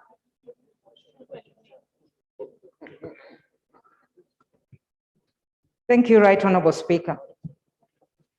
Right Honorable Speaker, we all agree that when we are talking about forest reserves, there is a lot of interest in it, as you can even see from the House. But Right Honorable Speaker, the Honorable Nantaba, I recall very well in the 10th Parliament, Labour to present this issue. It's a fact. And she's speaking about the same. But what we don't know is whether the same land titles being referred to that are in court are the same Procedure, Madam land Speaker. areas, titles. Procedure, that, Madam Speaker. That the honorable member is presenting. Procedure, I want to propose, Right Honorable Speaker. Right Honorable Speaker, let the member present his motion. It is up to us. We can even, there will not be no debate on this matter. The Speaker will rule. So, Right Honorable Speaker, and it has been mentioned, it is the government that went to court. Let's hear the prayers of the member. If in the prayers he's urging government, then government should come and say this matter is in court. Procedure, Simple. Madam Speaker. So, Right Honorable Speaker, Procedure. that is really just what I wanted to state. Honorable Tebandeke, can you present your motion? Honorable Tebandeke. Honorable Tebandeke. Procedure, Madam Speaker. The rule of sub judice, Madam Speaker, is crystal clear as day falls night. That rule, as she has already taken us through, you cannot debate or deal with a matter which is in court as an arm of legislature. But two, and the most importantly, Madam Speaker, the National Forest and Tree Planting Act 2003 gives powers, and it uses shall in section 7 and section 8. The role to degazette or gazette central forest reserves or forests is a preserve of the minister. And he's the one by law to move a motion to degazette forests or gazette forests, not a member of parliament, not any other person. Procedure. And that is the act of parliament, Madam Speaker. Government Chief Whip. Procedure. I don't know why Right, you're insisting on the same thing I have said the motion should be moved. Colleagues, the Speaker has made the ruling. And once the Speaker makes the ruling, the rules are very clear on how we can challenge the ruling of the Speaker. I request we respect the ruling of the Speaker, and then we go on from there. But we don't keep debating the ruling of the Speaker without challenging it. Honorable Tebandeke. Right Honorable, can you allow me to lay? No. Thank you, Right Honorable Speaker and honorable colleagues. Before I present the motion, allow me create awareness to this House that in the 10th Parliament I wasn't here, but I've come to know that on the 24th of February 2015, Present your motion. that is when the first title on Bajo Forest Reserve was produced, and she was the minister, State Minister for Lands. Right Honorable Speaker, for purposes of records, I'm Charles Tebandeke, the MP Bale, constituency Kayunga District Bugerere. I'm here to present a motion for a resolution of Parliament urging the government to degazette Wamale Central Forest Reserve, Chihura or Chiyura Central Forest Reserve, and the Bajo Central Forest Reserve in Kayunga District for human settlements and industrial parks, moved under Rule 56 of the Rules of Procedures of this Parliament. Whereas currently in Uganda, the government has gazetted 506 Central Forest Reserves in Uganda, 3 of which, namely Wamale Central Forest Reserve, Chiyura Central Forest Reserve, and the Bajo Central Forest Reserve, are located in Bale sub-county and the Galilaya sub-counties in the Bale constituency, Kayunga districts. Aware that Wamale Central Forest Reserve, Chihura, and the Bajo Central Forest Reserve have a combined acreage of 6,625 acres. Noting that land constituting Wamale Central Forest Reserve, Chiyura Central Forest Reserve, and the Bajo have been heavily settled on by the residents, numbering about 70,000 households. resulting into establishment of 4 trading centers, 7 parishes, and 29 villages in the 2 sub-counties. Further noting that Ministry of Lands, Housing and Urban Development has issued land titles to residents on the land belonging to Wamale Central Forest Reserve, Chihura, Bajo Central Forest Reserve, who continue occupying the side land as lawfully occupants and have established communities, schools, hospitals, and places of worship. Recognizing that due to increased urbanization, coupled with the availability of agricultural output that can be used as raw materials, agro-processing industries, the local currently occupied on Wamale Central Forest Reserve, Chiura Central Forest Reserve, and Bajo Central Forest Reserves in Kayunga district is suitable for establishing industrial parks, which will in turn create jobs, easy accessibility, and land for investments, producing new research, technologies, and skills development, as well as boost Uganda's export. Further recognizing that Kayunga district, where Wamale, Chiura, and Bajo Central Forest Reserve are located, is a densely populated district with a total population of 368 and 62 as found by the National Population Housing Census 2014, and the total land mass of 158 and 800 hectares, which cannot ably sustain the ever-growing population in the district, resulting into increased land conflicts, especially in the sub-counties of Bale, Galilaya, Kayunga, and Chitimbwa sub-county. Concerned that due to the high population density in Kayunga district, land belonging to Wamale, Chiura, Bajo Central Forest Reserve have been heavily and irreversibly degraded, making the area gazetted as Forest Central Reserve in title, with little or no trees cover that make the forest reserve viable. Further concerned that unless the land belonging to Wamale, Chiura, Bajo Central Forest Reserve is degazetted to allow human settlement, the 70,000 households currently occupying that land will continue having no security of tenure on the land, and the continuous land wrangles and land evictions in the district are likely to continue unabated.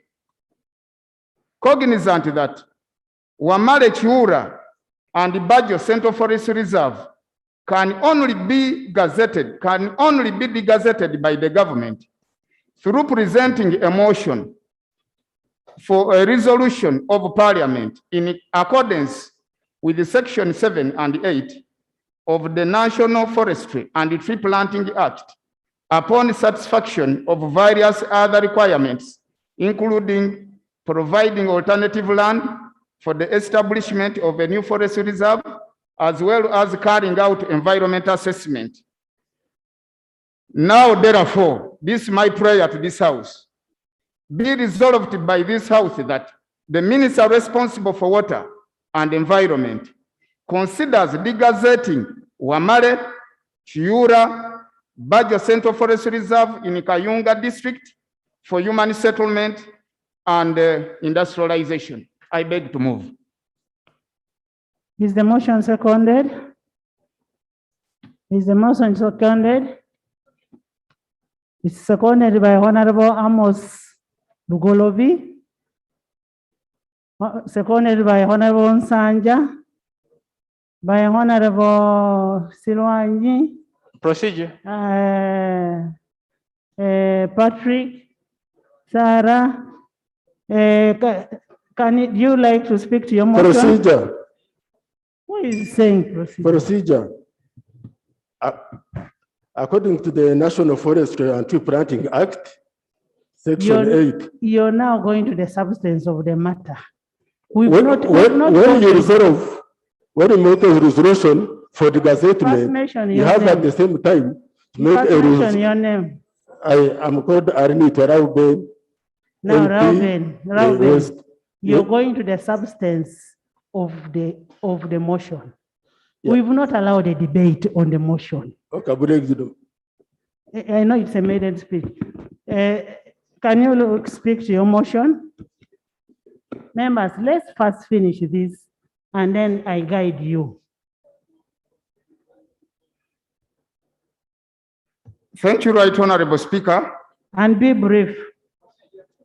And the House for allowing me giving my justification for degazation of Wamale Central Forest Reserve, Chiura Central Forest Reserve, and Bajo Central Forest Reserve, all located in Bale and Galira sub-counties in Bale constituency, Kayunga District, Bugerere. Right Honorable Speaker and honorable colleagues, I stand here to justify my motion for resolution of Parliament urging to degazette Wamale Chiura Central Forest Reserve as here in below. I'm the directly elected member of Parliament, Bale constituency, who knows the challenges that the constituency is undergoing in reference to land wrangles, grabbing, forestry aspects, and NLDB likelihood of such circumstances. Right Honorable Speaker, Kayunga District Local Government Leadership, the District Council Executive, in 2016, the Council Executive of 2016 to 2021, on the 11th day of May 2021, before I was elected a member of Parliament, that's the previous regime, under minute number 534/KDC/05/20 to 2021, recommended this Parliament of Uganda to degazette Bajo Central Forest Reserve to settle the excess population of Bale and Galilaya sub-county. This was followed up by the write-up of the acting chairperson of the district to recommend over the same to the line ministries of water and environment, local government and lands. The chairperson of the district acting is with us in the gallery, and his writings are here. Right Honorable Speaker, allow me lay evidence. What are you laying? Right Honorable Speaker, on the 13th. First read what you're laying on table. Right Honorable Speaker, what I'm laying is the council resolution of the last regime 2016 to 2021, recommending the degazation of Bajo Central Forest Reserves for settlement. I don't know whether I can go through all of it. And also the recommendation letter from the acting chairperson recommending over the same to the line ministries of water and environment, local government and lands. I beg to lay.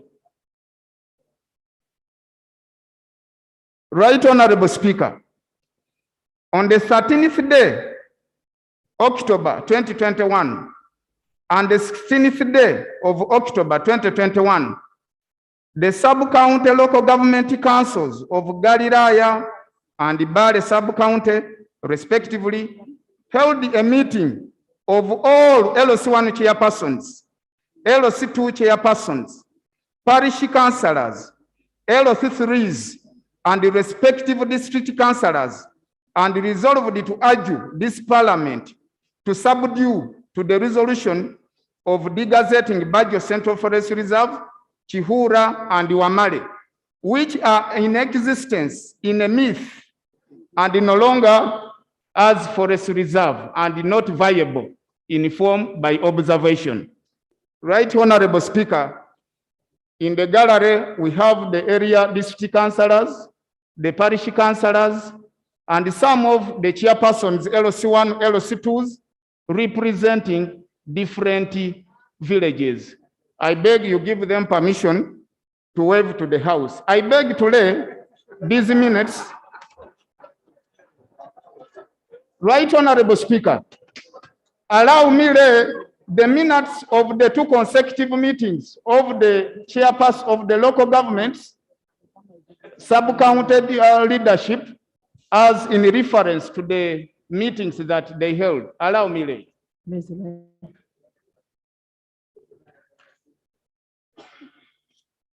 Right Honorable Speaker, Bajo Central Forest Reserve, Wamale Central Forest Reserve, and Chihura started earlier on to be encroached as far as 2010 is concerned. And this was due to the Bududa landslides that some of the excess population came from Mbale in an area called Namates, and they encroached this vacant forest reserve where they settled and even have formed up different trading centers like a Bududa Trading Center in Chisalizi, Galilaya sub-county. Can you summarize? As I summarize, Right Honorable Speaker, allow me inform this House that the 3 forest reserves in mention have 21 villages which are all settled on by the people. They have 7 parishes and 4 trading centers. All of that can call on for the motion to degazette the Central Forest Reserve. The parishes in motion, we have Mugongo with 3 villages. That is Mugongo A, Mugongo B, or Mugongo East and West. We have Jira. We have Nachitokolo Parish with 3 villages. We have Misanga Parish with 3 villages, and are all situated on Bajo Central Forest Reserve. Right Honorable Speaker, we have more other 5 parishes which are located on Wamale and Chiura Central Forest Reserve. And these parishes include Namayuge with Baizo Omparabule Trading Center, Kataigwa, and Bajo.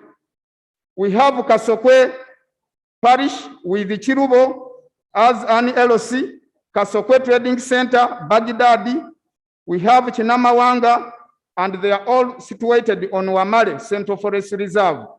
We have Chirasa Parish in Galilaya with 8 villages on Chiura Central Forest Reserve. That is Chiura, Sobia, Chirasa, Galilaya, Chamuletere, Chiago, Chisalizi, and Nakakola. Right Honorable Speaker, it is this very land that the local residents are settled on and where agriculture activities are being done, in addition to grazing and any other plantation agriculture. It's the same land where roads are constructed on by UNRA, and this is the Dagada Road, which is approximately 33.5 kilometers, which go across the Central Forest Reserve and connect up different parishes and the sub-counties. Right Honorable Speaker, some settlements and some residents have used the same land for burials, and they have the burial grounds located on the same for cultural aspects. Right Honorable Speaker, allow me to inform you and the entire House that this Central Forest Reserve, given the smaller land in the central region, it can as well be used for establishment of industrial park. And I would call upon the member representative in the central region not to go amiss this chance and welcome it so that we can degazette this Central Forest Reserve and we establish a central and industrial park to increase and boost on employment opportunity, the GDP of the country, among others. Due to the interest of time, Right Honorable Speaker, I have 2 guiding questions to this House. Whether we can all mobilize ourselves and escort me to Bale and Galilaya and chase away all those residents that are seated on those forest reserves, or otherwise, you turn a merciful eye and ear to help me degazette these forest reserves so that we customary settle our residents peacefully and amicably. I beg to move. Thank you, Honorable Sanja. Honorable Sanja, let me have 2 seconds, then I'll give you.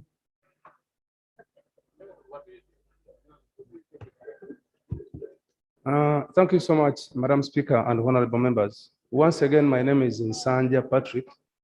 I represent the people of Ntenjeru South, which is situated in Kayunga, and it is one of the constituencies. In Kayunga district, we have 3 constituencies, and the subject matter is situated in Bale constituency, which has just been presented by the area member of parliament. I would want to thank you, Honorable Tebandeke, for representing your people and presenting their issue on the floor of parliament. Madam Speaker, maybe before I go ahead, I take the honor to thank colleague members here for the usual support and mandate. Because in parliament here, I hold various portfolios, and I've always gone through and opposed in all these elective positions. And the latest being the team captain of the Uganda Football Parliamentary Club, as well as the secretary of the Uganda Parliamentary Caucus. Thank you so much for the continued support. Madam Speaker and honorable members. And congratulations. Thank you. Thank you so much, Madam Speaker. Madam Speaker and honorable members, the motion before us is to urge government to degazette. First of all, there is a procedure. Us as members of parliament, we are urging government. I thought I would emphasize that. But the resolution, the prayer, if I can reiterate, is to, if you read the last paragraph, now therefore be resolved that the House, by the House, that the minister responsible of water and environment considers degazetting Wamale, Chiwula, and the Badjo Central Forest Reserves in Kayunga district for human settlement and establishment of industrial parks. If you can allow me take you through the discoveries in Kayunga district. Madam Speaker and honorable members, Kayunga district has been in the limelight. First of all, we got the district status in 1998. It has been in the limelight for a long period of time for land conflicts. And because of lack and the secure tenure over the land, this has been the biggest cause of these conflicts. Madam Speaker, gazetting of Chiwula, Wamala, and the Badjo Forest reserves, which are already heavily encroached by thousands of residents for a long period of time without land titles, escalates the land conflicts in the district. And as such, a few residents claiming rightful ownership of the same land dispute the fact that it is a forest reserve. Madam Speaker and honorable members, the act of degazetting the said forest reserve in Kayunga district will not only promote economic justice for all. Sorry, my eyes.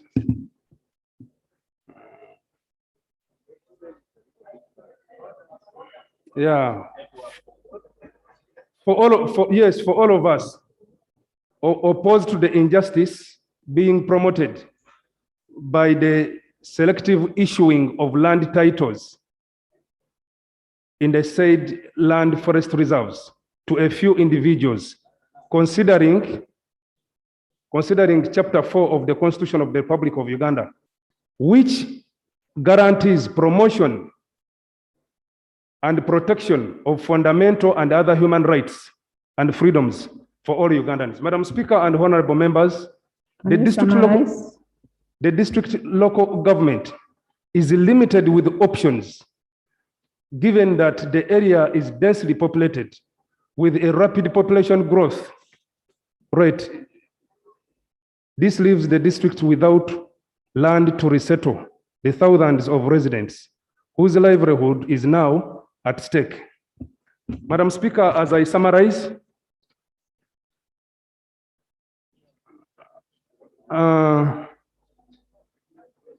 the issue of degazetting the forest reserves, honorable members, is a step forward in settling both the current and the future land conflicts in the district by allowing local residents to acquire secure land ownership. Honorable members, we as the people of Kayunga,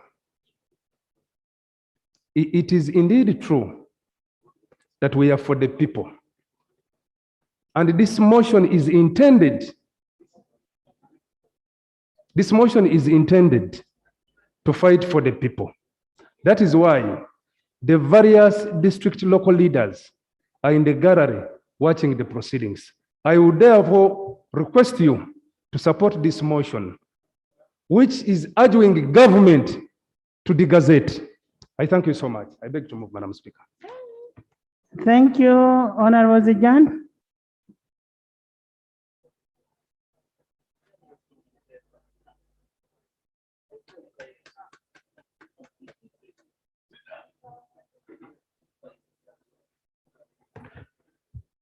Thank you, Right Zijan, you have Honorable. 2 minutes. Thank you, Right Honorable Speaker. For the record, my name is Zijan David Livingstone, representing the mighty people of Butembe constituency in Jinja. You have been given only 2 minutes. I will base my submission on paragraph 3 of the motion, noting that land constituting Wamale Central Forest Reserve, Kiula Central Forest Reserve, and Bajo Central Forest Reserve has been heavily settled on by residents, numbering about 70,000 households,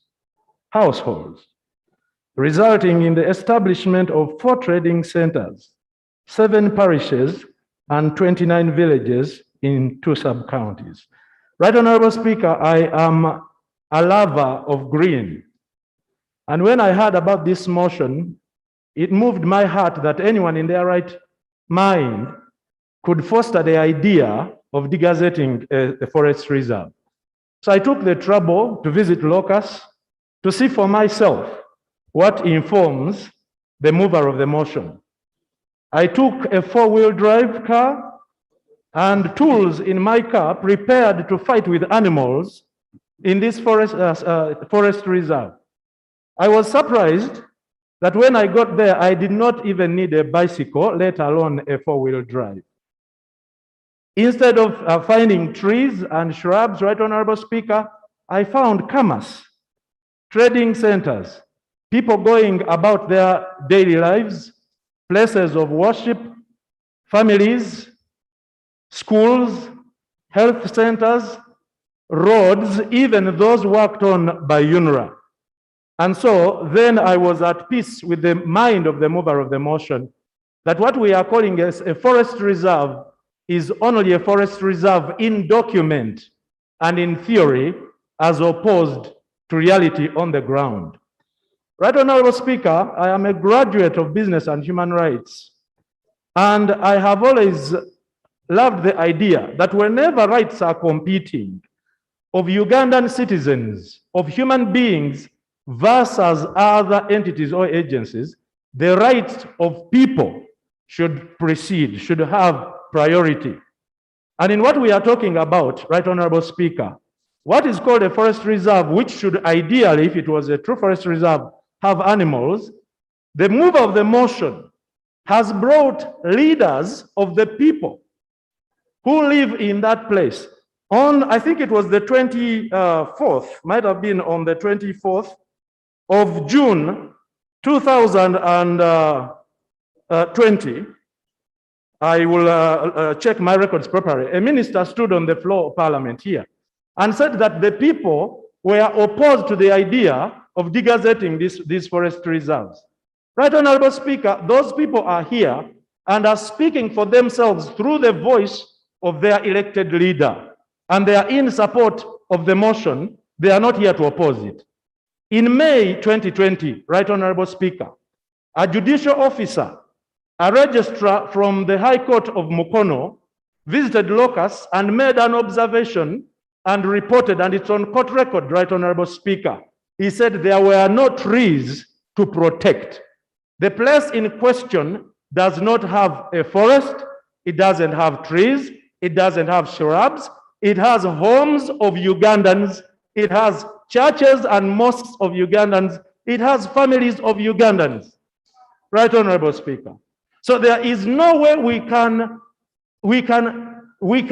support the idea that a place should remain a forest reserve in name, when in actual sense it is a habitat for human beings.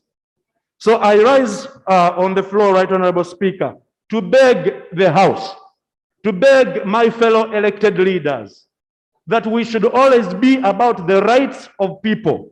These Ugandans deserve dignity. These Ugandans deserve to live a life of certainty, where they know that the place they have called home for generations will be their home tomorrow, will also be their home in the days to come. Just imagine, colleagues, being a mother in Chiula Central Forest Reserve, which is only a forest reserve in name, not being sure whether your children will call the same place home, because there is a monster, for lack of a better word, called the National Forestry Authority, which will come and throw you away from a place that you have always called home. And so it's on that basis, Right, Honorable Speaker, that I stand in support of the motion, as I urge and adjure fellow elected leaders to support and approve this motion, to urge government and further follow up, Right, Honorable Speaker, to see that government implements the resolution of this House. I thank you, Right, Honorable Speaker. Honorable Amos. Honorable Amos. Honorable Amos Lugolobi, not you. Thank you so much, Right Honorable Speaker. I beg to support the motion for a resolution of Parliament urging government to degazette Wamara Central Forest Reserve, Chiura Central Forest Reserve, and the Bajo Central Forest Reserve in Kayunga District for both human settlement and establishment of industrial parks. First, I come from Kayunga. Honorable Tebandeke, who presented the motion, is my neighbor, and the Honorable Nsanja too is my neighbor. I happen to lie in the middle of the two constituencies.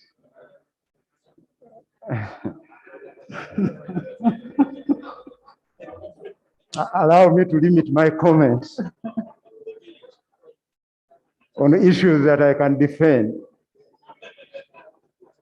Right, Honorable Speaker, we all love forests because they help us in dealing with problems related to climate change and reducing carbon emissions in the atmosphere. But the circumstances we are dealing with border around human-related conditions. We have a plethora of problems relating to the population in Kayunga. First, we have so many villages that we are displaced by the floods caused by River Nile and Lake Choga. So many people are displaced as we speak now within the sub-counties that we are talking about, Galilaya and Ibale. We went there recently with the Prime Minister, and we saw how the lake claimed villages within this area. And the people who formerly occupied those villages are now just hanging anywhere they can find space. In fact, they were given temporary shelter by a Samaritan within Kayunga district. But that has timelines within which he can continue to accommodate them. And indeed, it is true that we have to find a solution to this problem because the lake is not about to recede. So we need on humanitarian grounds to help this huge population. At the same time, as the Honorable Zijani explained, we have so many households who are being accommodated on this land that we are talking about. And at the same time, there are no forests at all to talk of. But that's not necessarily the reason why we are making this recommendation. But there are no trees at all. In fact, I could bet 500,000 shillings if you picked a tree from that area at all. All you see are settlements, grassland, churches, roads, etc. So these have become villages occupied by the people of Kayunga. And you know that Kayunga is surrounded by so many districts, including, among others, Nakasongola, Kamuli, all these districts. In the north there, you just cross Lake Choga, and you're in Amorata. So we get an influx of people coming into Kayunga. And now we experience a problem of serious land fragmentation. Now, if we want the population to survive, we have therefore to be talking about an integrated arrangement where we have people coexisting with industries. You know that Kayunga is not very far. And as a country, we have run out of industrial space, especially near Kampala. The next place to go would be actually this one.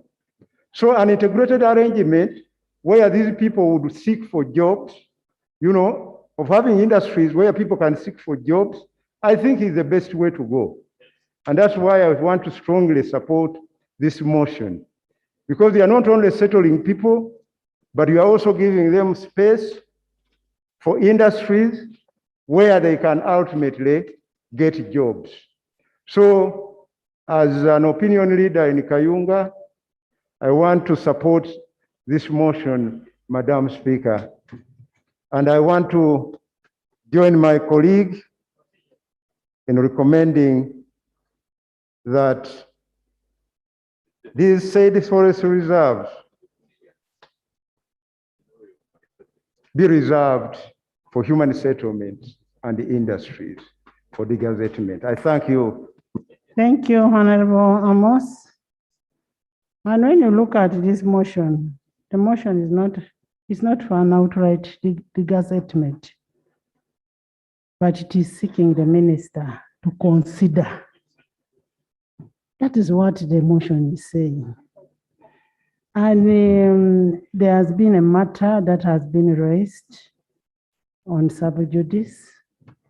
And because the matter has been raised on sub judice, I will rule to that matter. But for now, you have something to say? Thank you, Right Honorable Speaker. First of all, Right Honorable Speaker, as a government, we believe this is an institution where anyone should speak for their people. So I thank the MPs who raised the issues regarding their people. Right Honorable Speaker, I felt it would also be important for this record from government, for this information to go on record from the side of government as you guide us on the sub judice rule. Right Honorable Speaker, the forest reserves in Garaya sub-county were given to private developers by Kayunga District Land Board without the knowledge of National Forest Authority.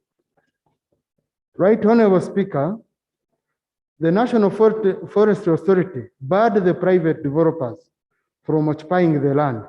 However, they opened a case against NFA and case number 102 of 2019 at Mukono. Right Honorable Speaker, however, they went ahead and acquired an interim order restraining NFA from accessing the land so that they go on and develop. Now, we have very many petitions as government, right Honorable Speaker, of communities from Guru, from Arua, from Nakasongora, from everywhere, petitioning on the issue of having their areas degazetted. And right Honorable Speaker, this matter has been brought to the attention of Cabinet, and the Cabinet has already tasked the Minister for Environment to study all these cases, prepare a Cabinet paper, and present it to Cabinet for due consideration by Cabinet on a case-by-case basis. Now, right Honorable Speaker, on the case of Kayunga, I would in fact request that you guide us. Let's not go into a debate of You guide us, right Honorable Speaker, because on our side as government, we are supposed to participate in the debate, but we have a case before court.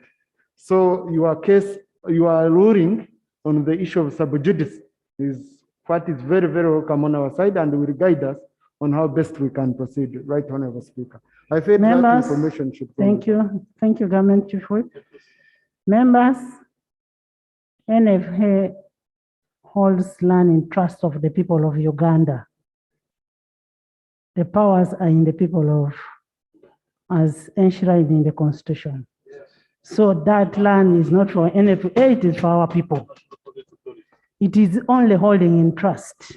However, I am going to suspend the debate as I make a ruling on Honorable Nandaba's issue that she raised, and I will make my ruling under Rule 73.5 on that. And the debate on this has been suspended. Next item. Next item. Item number 7, motion for resolution of Parliament urging government. Prime Minister's time.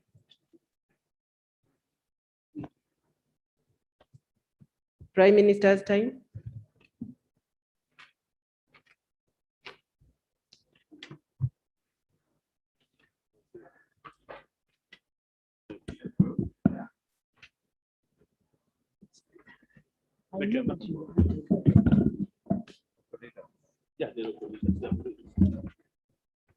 Again, I'm here for question time of Prime Minister. And I have 3 questions. One is asked by Honorable Dr. Magoro John Faith, MP Bukongo County North. His question is, as the Ministry of Education plans to open schools in January 2022, Bufumbo Secondary Schools has no Members, can we listen to the Prime Minister? Tebandeke, you sit. I may read the questions again for people to be prepared. As the Ministry of Education plans to open schools in January 2022, Bufumbo Secondary Schools has nowhere to accommodate the students. This is the response. Right Honorable Speaker and dear colleagues, the Ministry of Education and Sports has prepared a project for rehabilitation and expansions of facilities of public secondary schools across the country. Bufumbo secondary schools will be among the beneficiaries.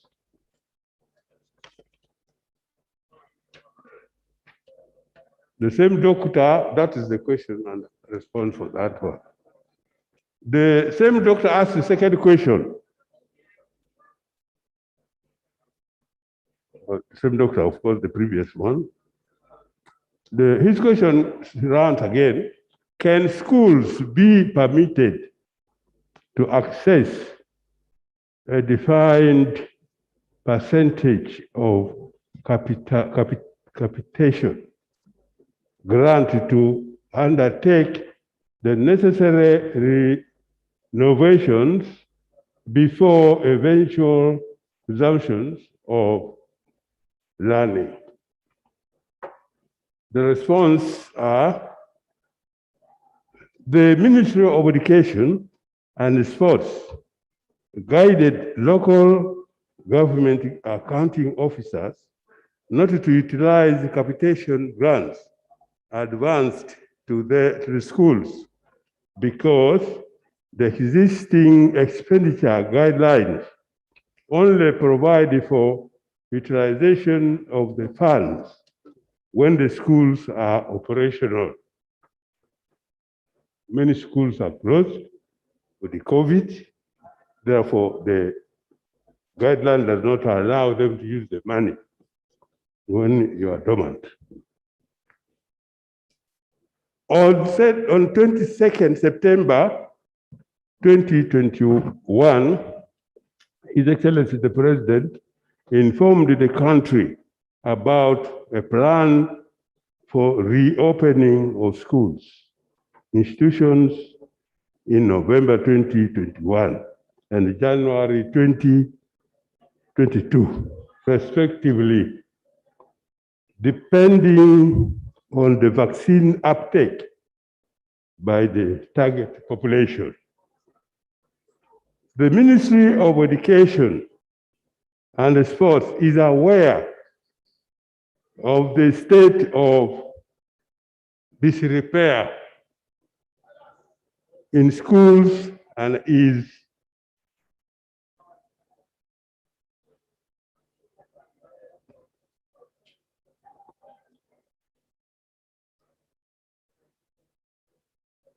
the Ministry of Education and Sports is aware of the state of disrepair in schools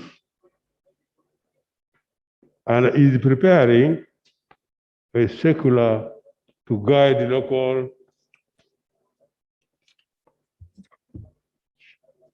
local government accounting officers to permit the schools to utilize the part of the conditional grants advanced to them prior to their closure following the second wave of COVID-19.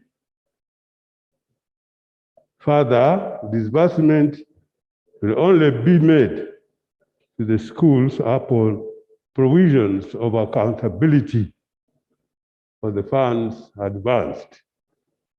The last question, and this time by Honorable Basalirwa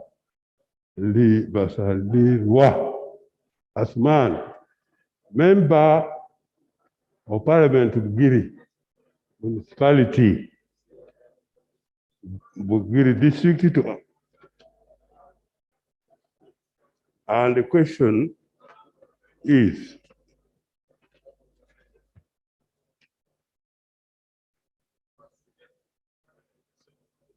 what measures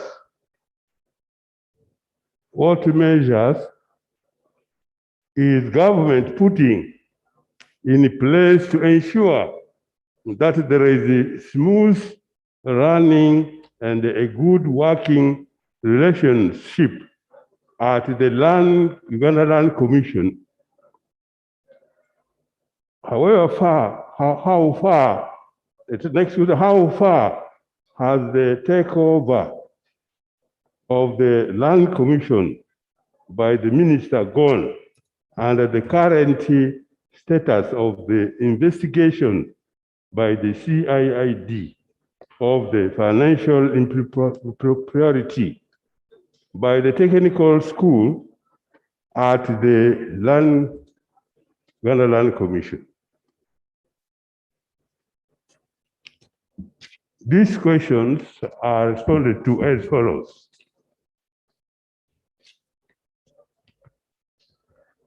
There have been management and administrative challenges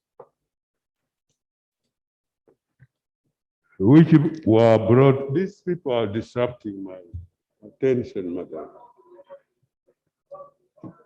Members, leave General to finish.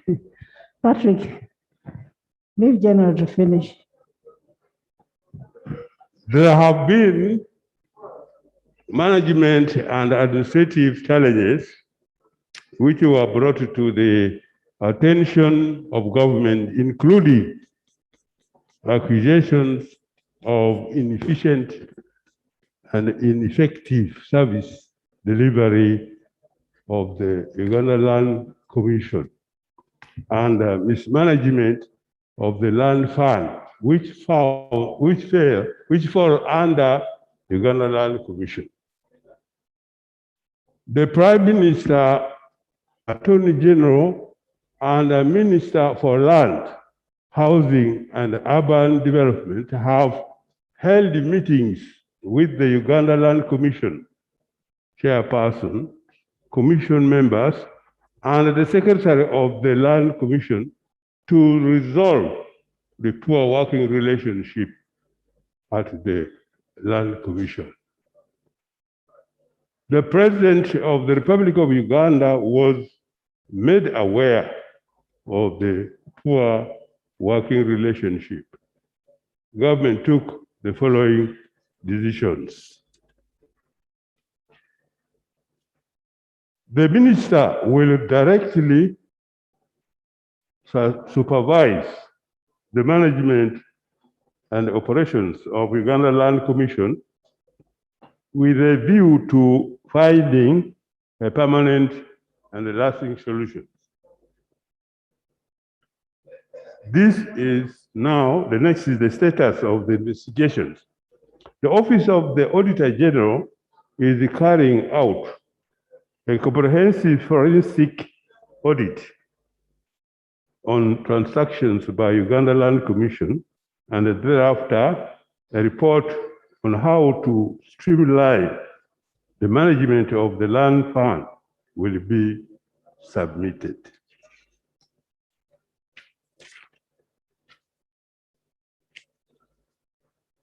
In addition, government has requested the Inspector General of Government, IGG, to carry out a comprehensive investigation into the alleged cases of abuse and misuse of the Uganda Land Commission resources and assets. I beg to submit. Thank you so much, General. And thank you for the response. And Honorable Nantaba, please lay on table your documents that will help us make a decision on sub judice. Just lay on table. Let me get the documents. Then you'll reply.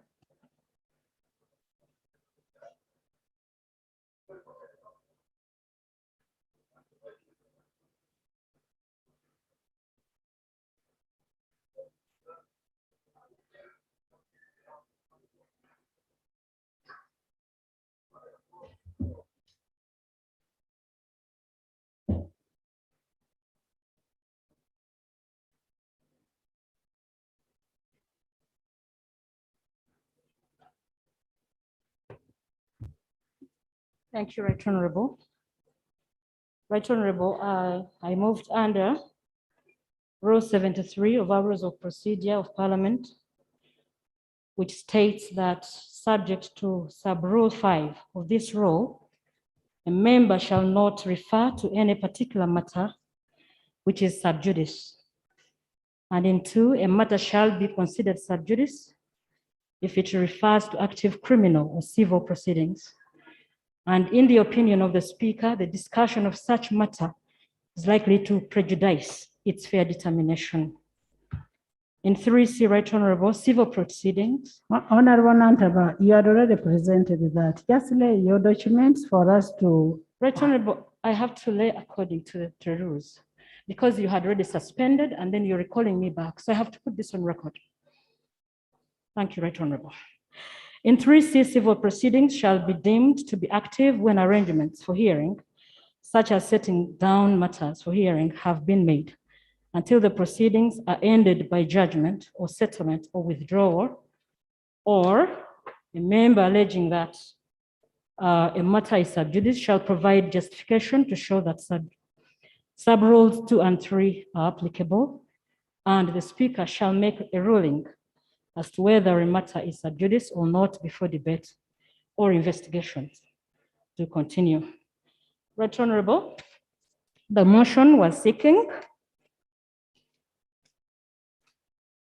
The motion the Honorable Member just presented before Parliament was a motion for resolution of Parliament urging government to degazette Wamale Central Forest Reserve, Chiula Central Forest Reserve, and Bajo Central Forest Reserve in Kayunga District.